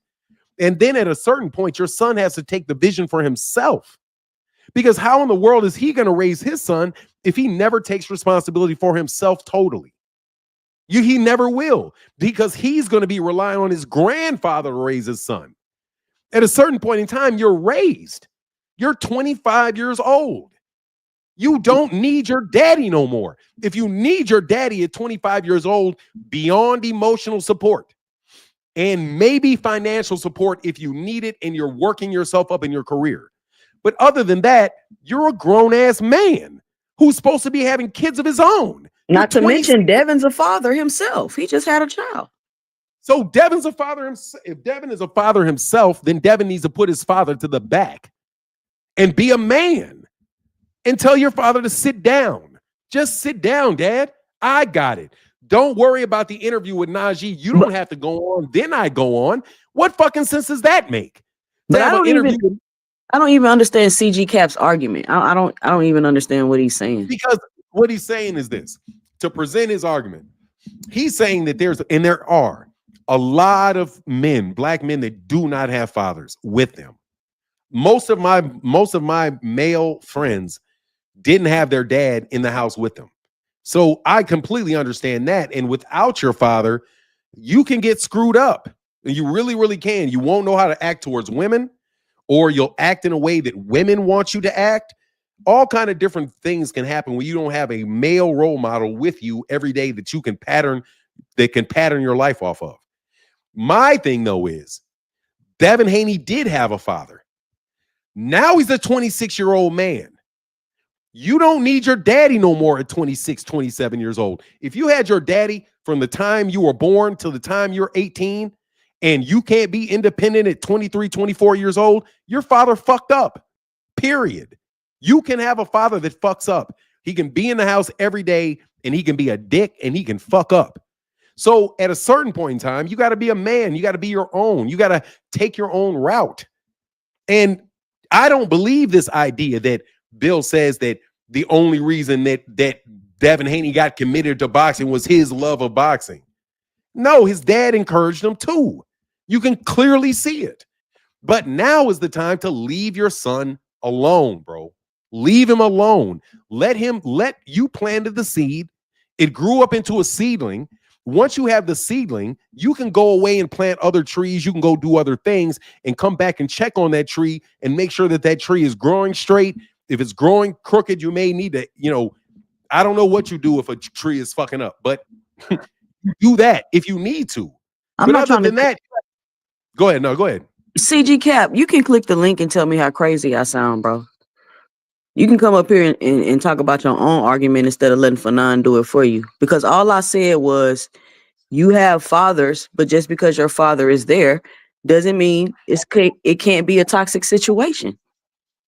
So I don't know what you're talking about. That's all I said. So I don't know what CG Cap going on and on about, but you definitely can click the link, or you can catch me on my live Tuesday night, 10:30. But that's all I was saying, because I felt like Angel Garcia talked a lot but he talked a lot for Danny Garcia, but Danny Garcia spoke for himself too. I never felt like Angel Garcia is speaking for him. You know what I'm saying? Yeah, and he also Angel Garcia knew when it was time to get off. Once he did that shit and he had that big backlash that came to Angel stopped doing it. Even Teofimo Sr. is backed off. Isn't doing nearly the number of interviews, isn't nearly doing the amount of stuff that he used to do. Because, bro, I don't care what you say, you have to judge your actions. Are you with your son because you're trying to improve your son? Are you with your son because you're trying to control your son, and you see your son as a way to elevate your standing in the community? And to me, it looks like Bill is using his son as a way to elevate himself to fame.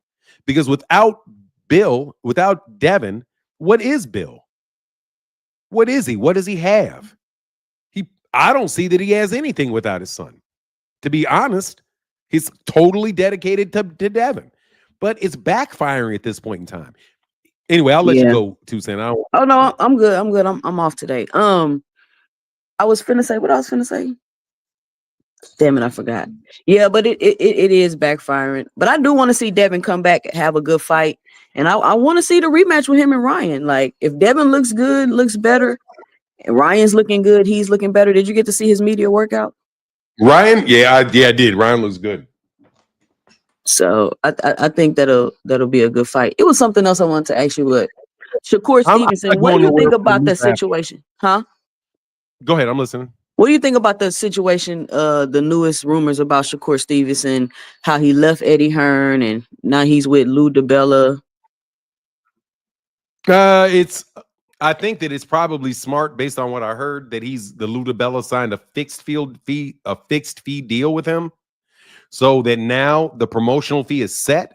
And somebody else brought it up that as long as he's fighting on DAZN, Eddie Hearn's not really making his matches right now anyway.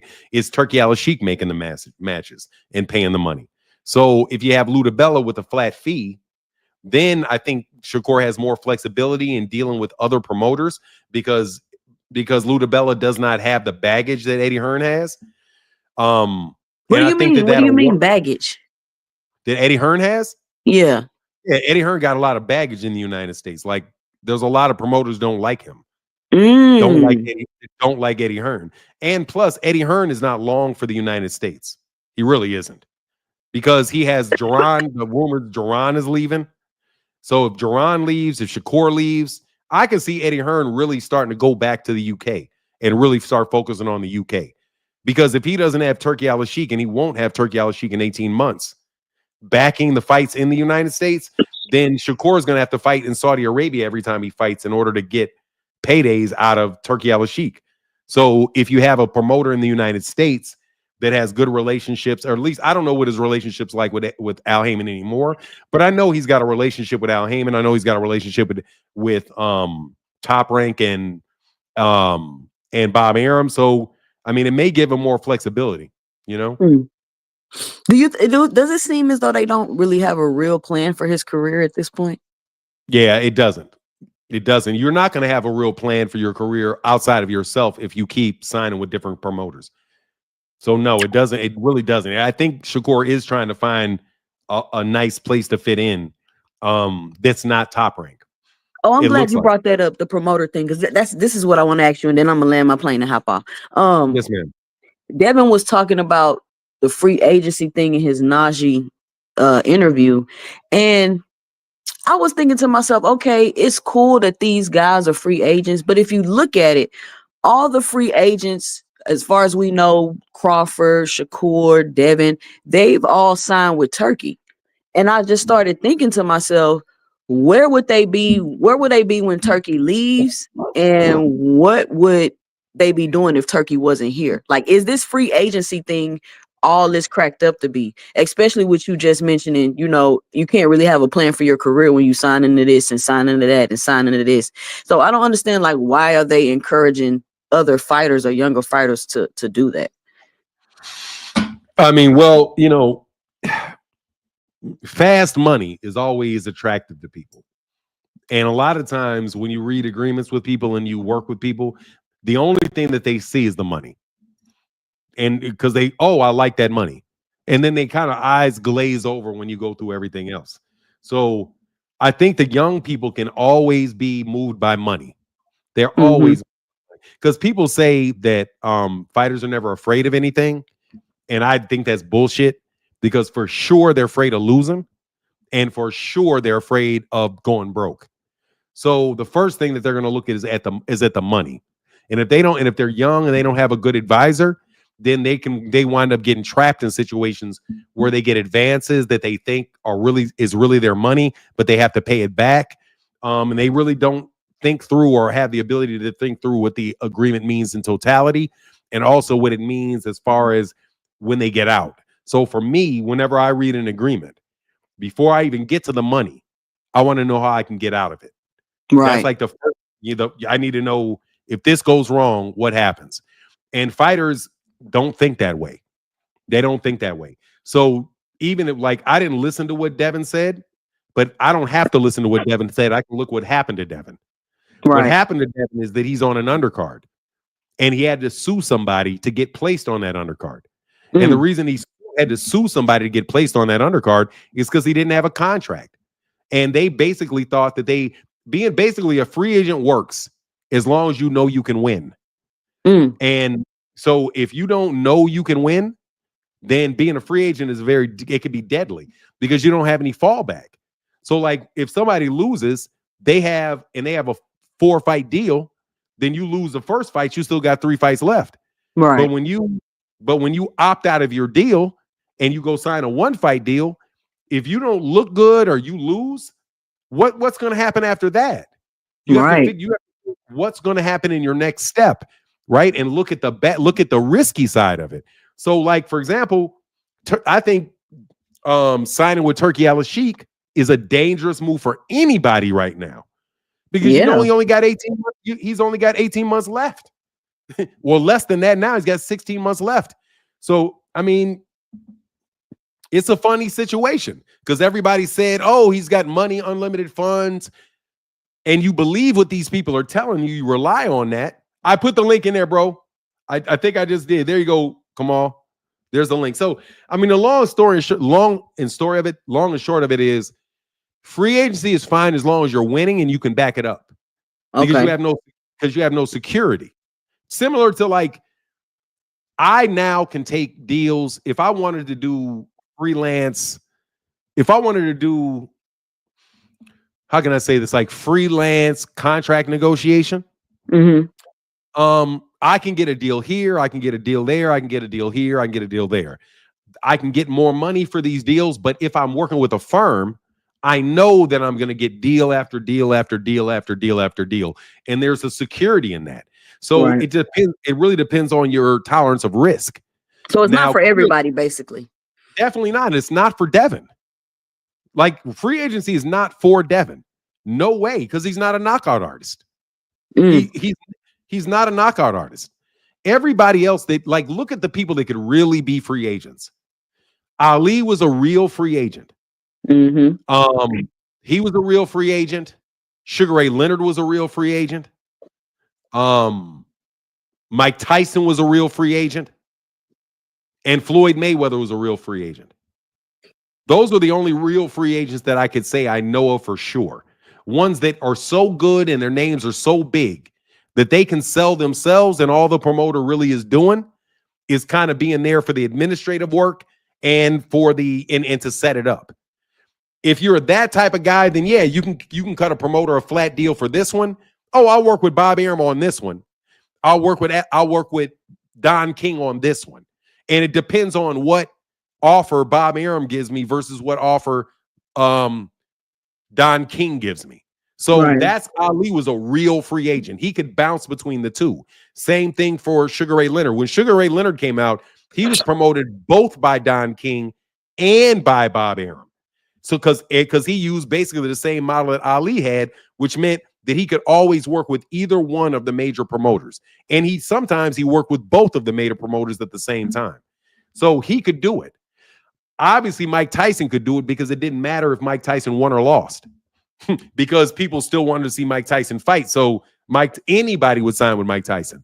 But for Devin Haney to try to do that is delusional. Well, I guess it worked until it didn't.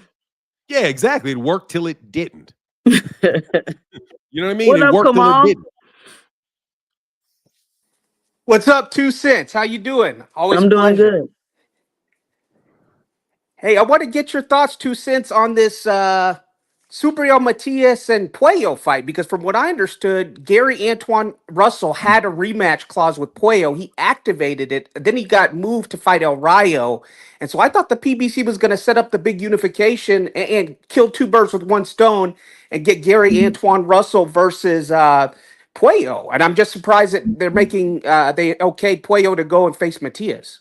Yeah, somebody was telling me that last night, and I was like, no, he about to fight Russell, but I guess I'm hearing you saying it is true. I don't know why. That's weird. That's weird. Turkey or Riyadh season, I didn't mean to cut you off. They announced a huge card. I don't know if Fanon has talked about it yet. Yeah, I've seen it. I'm telling you though, man, it's funny because there's a lot of PBC. There's more and more PBC fighters going on Turkey Al-Sheikh card. Yeah, like because more. Morel is fighting Katayev. Morel is fighting an unbeaten Chechenian guy off the loss to Benavidez. I don't know much about that guy. He's other than he has a lot of knockouts. But yeah, they announced a huge card. So PBC is, contrary to popular belief, PBC is not at war with Turkey. At the same time, they're not giving him the farm and making themselves dependent on him like the other promoters. But that card that they just announced is going to be stacked. And to 2 Cents' point, and to Fanon's point, a lot of PBC fighters are going to be on there. Yeah, that's a pretty good thing, man. If they work that out over the next 18 months, because they need fights. That's the one thing that the BBC does need. They need more fight dates. So I mean, I would rather have seen. Actually, I'm a Gary Antoine Russell fan, so I don't want to see him get beat by Puello again quickly, because I think that's. I didn't know if he really beat him the first fight. I thought it was pretty close. It was a close fight. I agree with 2 Cents. I think that could have been either way, or maybe even a draw. Gary wanted his get back. I wanted to see the fight. So I mean, I guess maybe Turkey's going to pay Puello a little bit more money or something. I don't know what's going on with that, because I know Gary had activated his rematch clause. So what, they got to pay him step aside or something? No, but he got a world championship shot, so he moved on because he got a world champ. I don't think they can enforce a rematch clause once you have a championship. Because and the reason I don't think you can enforce it is because it's not what you call irreparable harm. Like, in order for a court to issue an injunction to support a rematch clause, I believe that the party has to show that they would suffer irreparable harm if the court did not issue that injunctive relief, which means basically telling Puello he can't fight anybody else. Because what you're doing then is you're limiting his ability to earn a living. And there has to be an overriding interest to do that. And in order to do that, you have to show that you suffer irreparable harm. But once Gary Antoine Russell got the WBA title, you can't say that he could not make the argument that he would suffer irreparable harm if he didn't get the Puello rematch. So I think that once he got that belt, it weakened his case if it needed to go to court, but more than likely they had already kind of worked something out where the rematch would be a unification. So, maybe that's me looking at it from the outside looking in, and I hope that's what it is. But yeah, I don't think the rematch clause would apply once Gary Antoine Russell got that WBA championship, if that makes sense. Let me ask you a question, Kamal. What do you think about the Shakur Stevenson situation? Him leaving, Eddie Hearn going with Lou DiBella, fighting on Berlanga undercard. Or is that a main event? They were arguing about it on my live last night. Is Shakur Stevenson the main event, or is Edward Berlanga the main event of that card? Do you know? I heard that Berlanga was the Shiraz main and event. Berlanga. Yeah, Shiraz and Berlanga. Shiraz is the main event.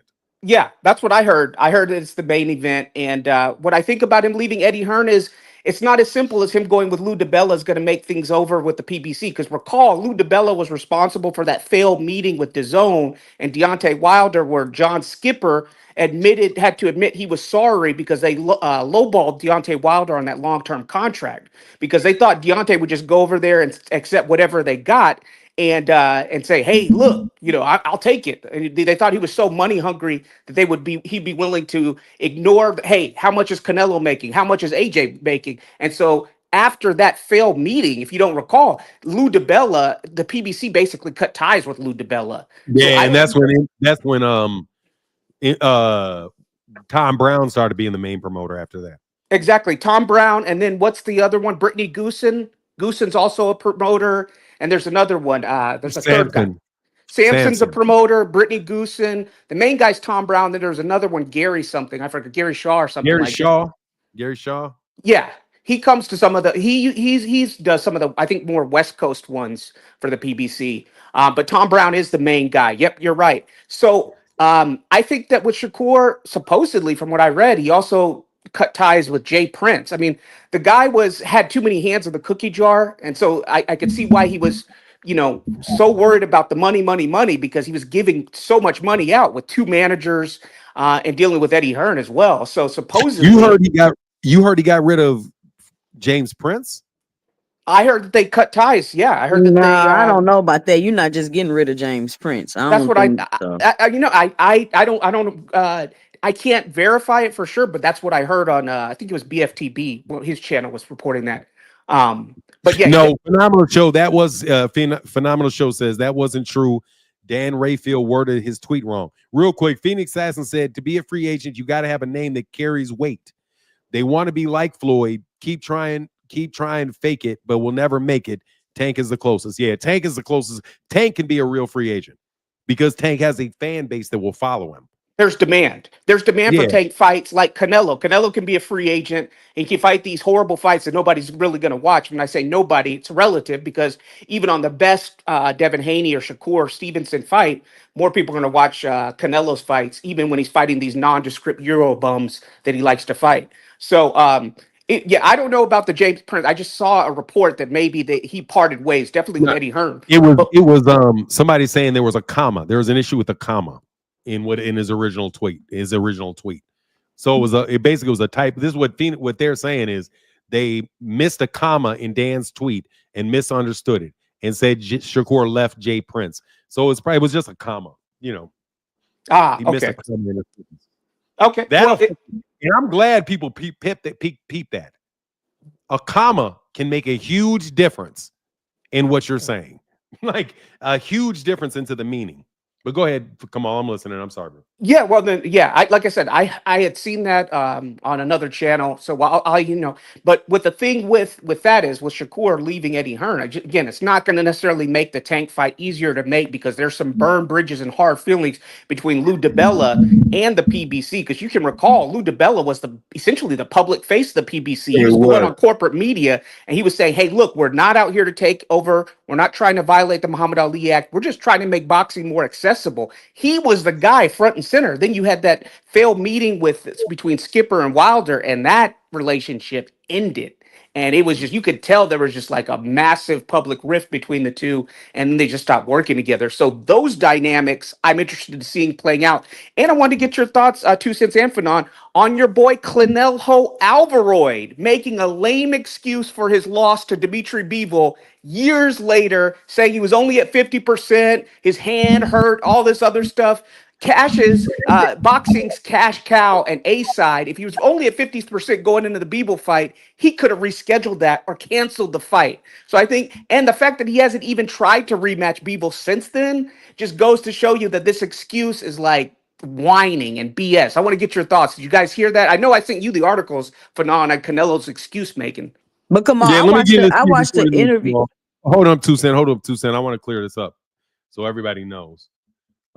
Before you got, forgive me, because I have the tweet now, so I want everybody to see the tweet and what the problem was with the tweet, and I can see what the problem is. Make sure you guys can see that. Okay, all right. So Dan Rayfield wrote in reporting on July 12th card was Shakur Zapata. Source with knowledge of specifics told me Shakur split with Matchroom.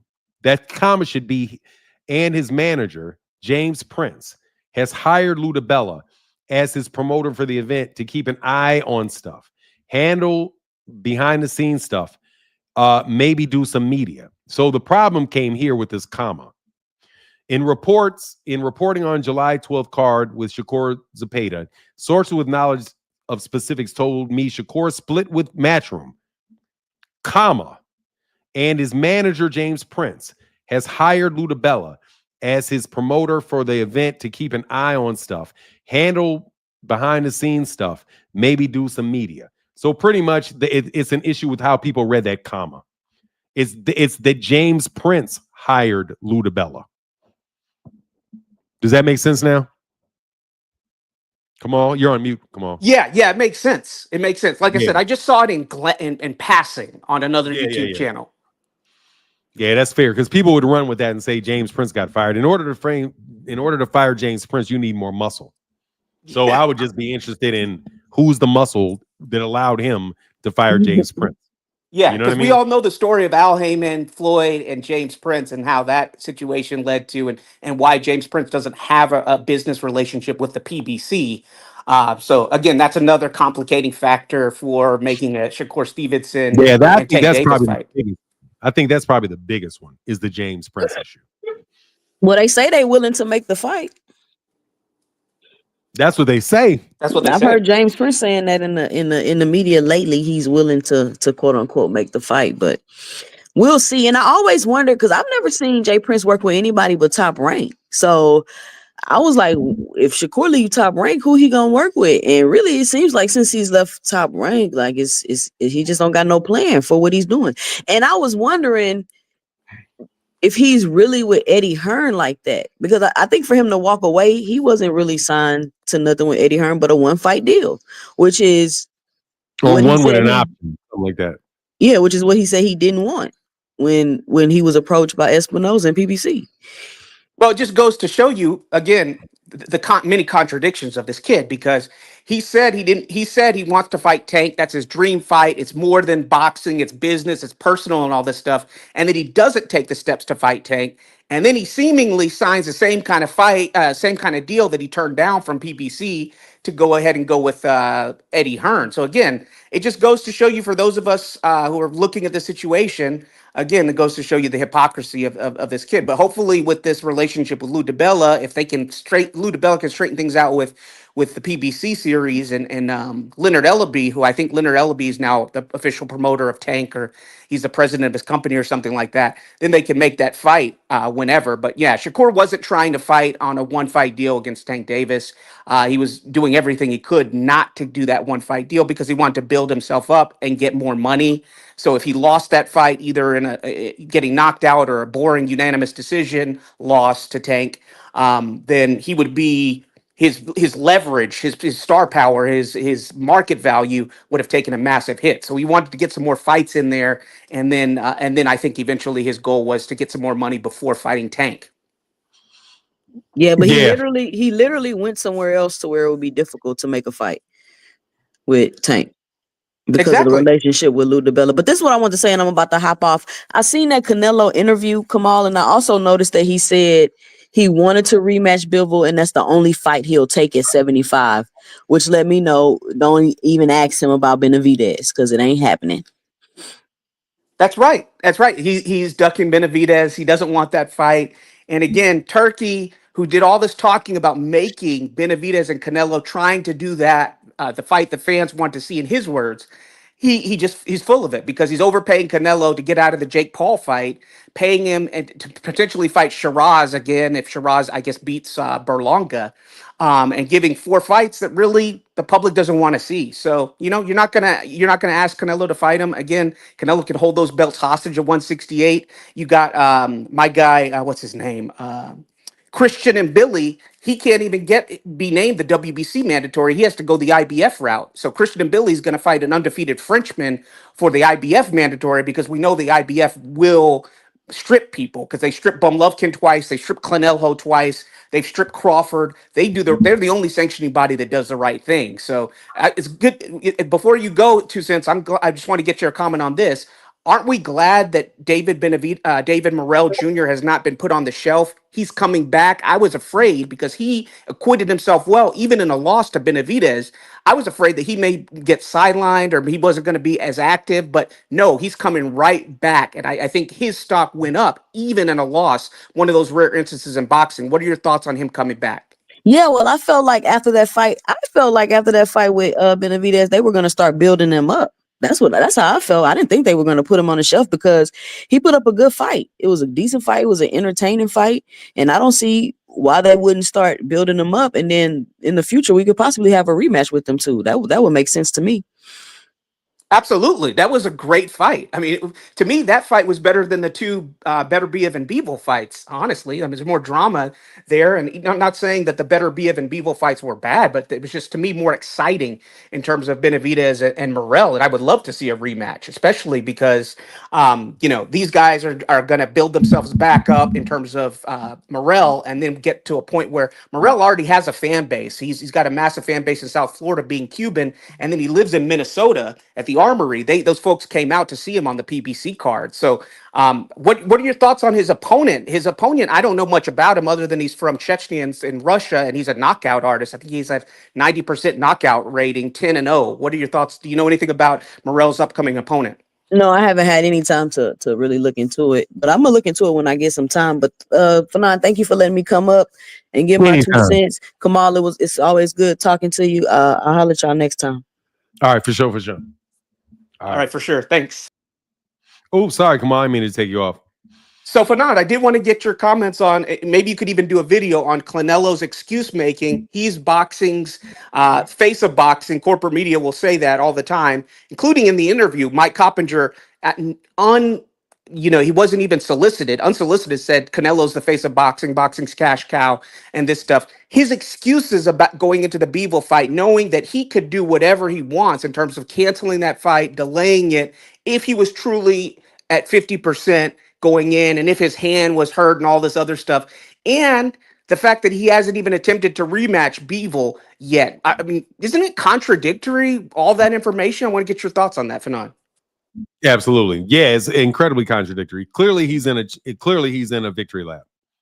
I mean, Terrence Crawford. Terrence Crawford, but Canelo Alvarez may be in the longest victory lap in the history of boxing.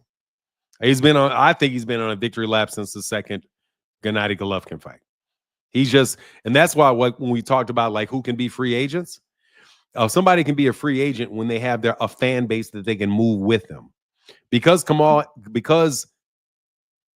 Canelo has a core fan base that can move with him, and he's solidified that. I think that he believes that's all he really needs to do, and I don't think he really wants to risk it. I think he's in it for the money for the majority, and he's already thinks kind of like that his place in boxing is already secured. But it's 60-something fights. I'm telling you, man, I wouldn't be surprised if William Scope pieces him up. And I haven't even seen William Scope fight a full fight, and I'm still worried about Canelo in that fight. Just because he's so big, he's younger, and I think Canelo Alvarez every day is losing it. Day by day, he's losing it. He's just too far along in his tooth in his career, and I don't think he wants to return the favor that Floyd gave him by letting him get on a big stage and taking a chance. I don't think Canelo Alvarez wants to do that against any young fighter that he thinks has any relative chance of beating him. I just think he feels he's just taking the attitude that he's made it, and he's in a very prolonged victory lap. And I think it's about time that Canelo check out. One or two more fights. But if he's not willing to fight David Benavidez and he goes on to fight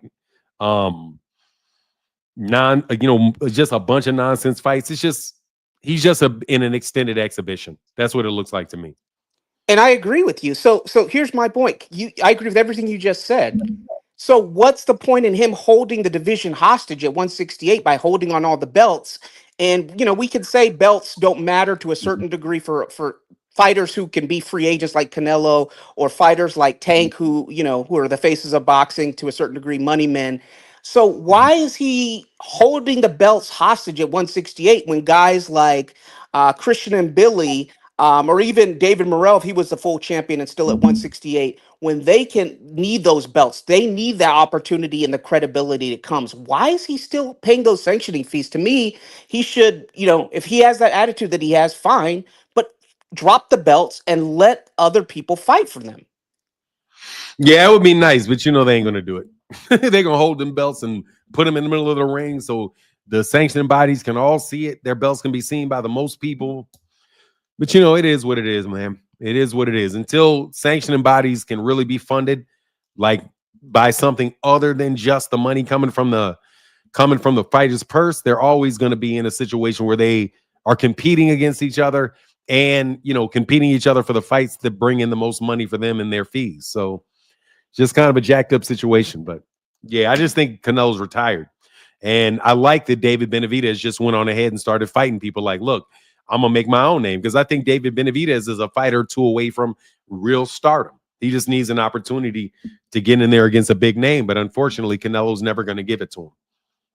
Yeah, and then with Turkey telling Bivol, "Hey, you can't, you fight Benavidez, and I'm not. You're done with me." I mean, that's another big fight that Benavidez can't get. I mean, so people got to support Benavidez because he's a true throwback fighter. I mean, I remember Jamal Charlo said that Benavidez was easy work, and then Benavidez said, "Let's fight," and then Jamal Charlo said, "Hey, you got to be over 25 to fight me. You got to have your COVID vaccine." He said all this other noise, all this other malarkey, when Benavidez didn't even initiate the call out, Jamal did, and he said you'd be easy work. And so Benavidez is a real throwback fighter. But before I go, because I know you want to get out of here, I would love to get your video, because I did send you numerous articles about that Canelo Bivol excuse making. So I'd love to get your video on that, because it just, again, Canelo making excuses and lying and stuff like that, and you haven't even attempted to fight the guy again, and it's been what, 2-3 years.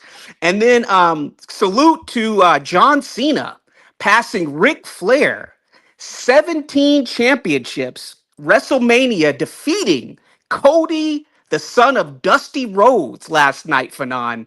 So John Cena getting those 17 championships. I doubt you watched it. I did for sure. No. And the goddess, Jade Cargill, coming back to WWE, getting her revenge on Naomi. You want to look up somebody who's real easy on the eyes, Fanon? The goddess, Jade Cargill is, and her husband is very blessed.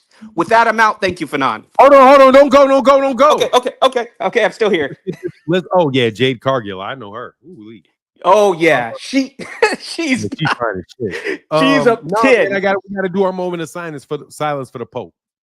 Oh yeah, I forgot. I was Yeah. waiting on you, man. I was like, he's gonna make me sure we got this because I got to get a new gong or something. So just join me in a 10 count, a 10-second silence for Pope Francis. Pope Francis. Thank you for Pope Francis, who passed away. I believe he passed away this morning. My brother met him. My son met him when they were in the Vatican. Got pictures with him. You know what I mean? The whole nine. So he was very good. So people that don't know, that Pope was very good to black people. He's very good to black people. Believed in black people. Was not a conservative pontiff, and he will be missed. So rest in peace to Pope Francis.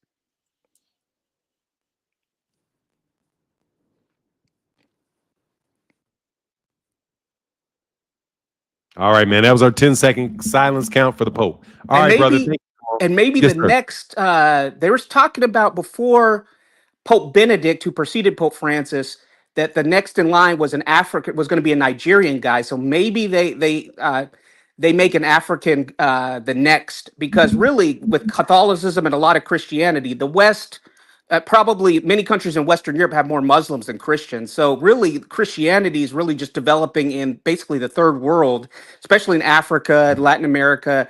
And so maybe the next guy will be African. And even if he's not, I mean, Pope Francis, like you said, being Latin American, being Argentinian, he did a lot for the church in those third world countries. And before I go, Fanon, one last thing.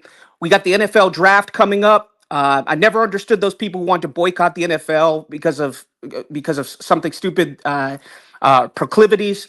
The NFL makes a lot of black people millionaires, and so we're going to see a whole lot more millionaires be developed, Fanon, and be picked in the first round where they get the guaranteed contracts. So the NFL draft, I believe, starts Thursday night or Friday night. I'm looking forward to that. 49ers fan here. So we're going to see a lot more young men and their families, many of them who were in poverty growing up, get an opportunity for generational wealth. And we hope that that they take advantage of that, like someone like Shaquille O'Neal has with his genius. With that, I'm out. Thank you, Fanon. Yes, sir, man. Great way to end that one. Thank you, brother.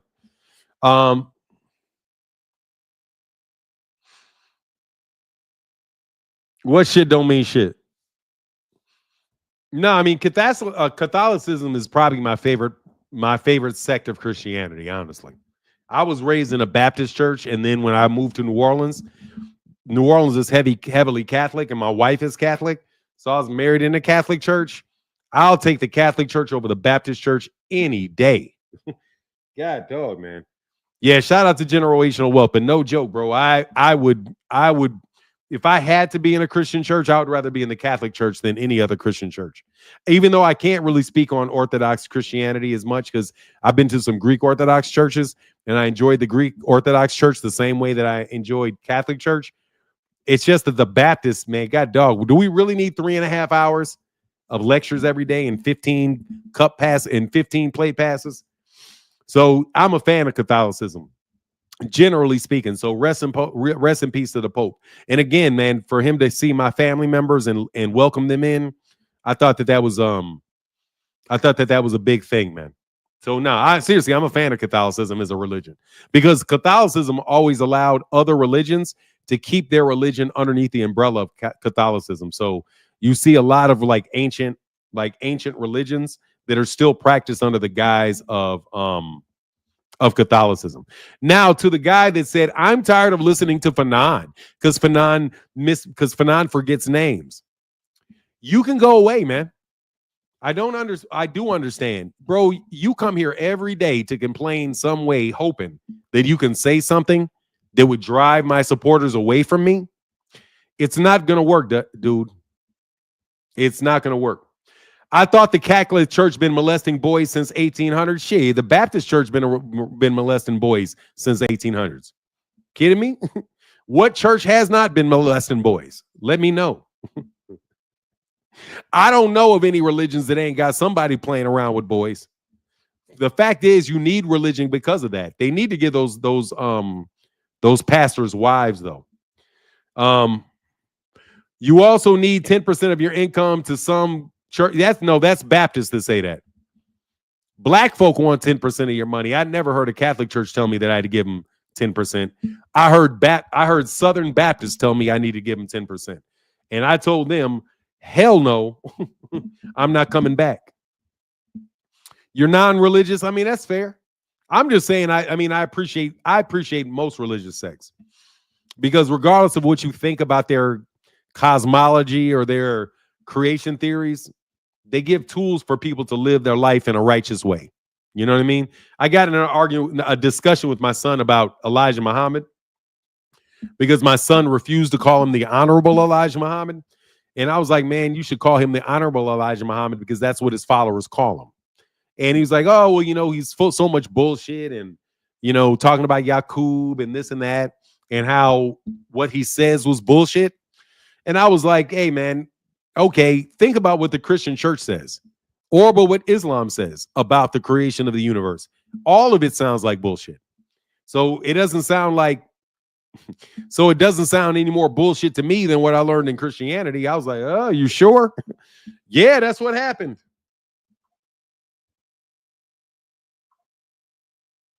You know? Yeah, and the preacher gets a Lambo. But no, the preachers in Baptist church, they be sleeping with the girls, they sleep with your wife. like you got to be worried going to a Christian church, if you're too religious, that the pastor is going to wind up sleeping with your wife. You know what I mean? They ain't got no shame about sleeping with people's wives. Hey, Canelo, video on Canelo. I got it, brother. I got it. I wrote it down. Yes, it's tithing. Every Christian and Judaism is found in the Bible. Catholics do it. Bro, no, tithing is not the same thing as a building fund. In a Baptist church, you're going to have tithes, you're going to have offerings, you're going to have the building fund, you're going to get a different plate to raise money for guest preachers. Come on, man. I used to run, man. My dad was a deacon in the church, bro. I know how that shit works. You give change, the change never makes it to the bank. All I'm saying is offer Shakur a rematch clause with Tank with a 2-3 fight deal, so there's a real opportunity for both fighters. Malcolm Allen, that's not the responsibility of that's not the responsibility of the other camp. But look, I'm going to get up out of here. Catholics worship idol, the Virgin Mary. That's against God. Bullshit. Indignant past. Do you know me tell you what I don't like about religion? I don't like when you try to shove your religion down my throat. I can respect your religion, but that doesn't give you any excuse to try to shove your religion down my throat. If I respect your belief in Christ, if I respect your belief in Allah, in Muhammad, I can respect your religion. Don't shove your shit down my throat, though. Okay? Like, for real. Oh, no worries, Malcolm Allen. That's cool. I wasn't talking to you anyway. I wasn't really talking to you, to Malcolm Allen. This is why I fucked with you, OG. Yeah, I mean, like, dude, like I told my son, it's like, you don't have to believe what they say. Just respect that they believe it. That's what you have to do. You don't have to believe the same thing other people believe, but you have to believe in their right to believe what they believe. Otherwise, you don't have the right to believe what you believe. So if you want your beliefs to be respected by other people, then you have to respect those other people's beliefs. That's my take on it anyway. But look, I'm going to get up out of here. Much love to everybody in the chat. Thank you to everybody that support during this very slow time in boxing. But hopefully it'll be picking it up soon. Abdul Shahid Rauf Wahid. Salute. All right, my guy. Shout out to you, brother. Hey, man, and congratulations to Shakur Stevenson. Oh, that's what I wanted to finish with. Bro, you guys are never going to get my supporters away from me, bro, until I start lying to them. People do not care if I mispronounce a name or if it takes me a second to remember one fighter's name versus the other 90 we're talking about. You're never going to jump in my chat, leave a comment, and convince people to not have conversations with me, bro. Okay? So you trolls can continue to try it. You can continue to try it. And I know you will because you get paid to do it. I just want to let you know that it's never going to work.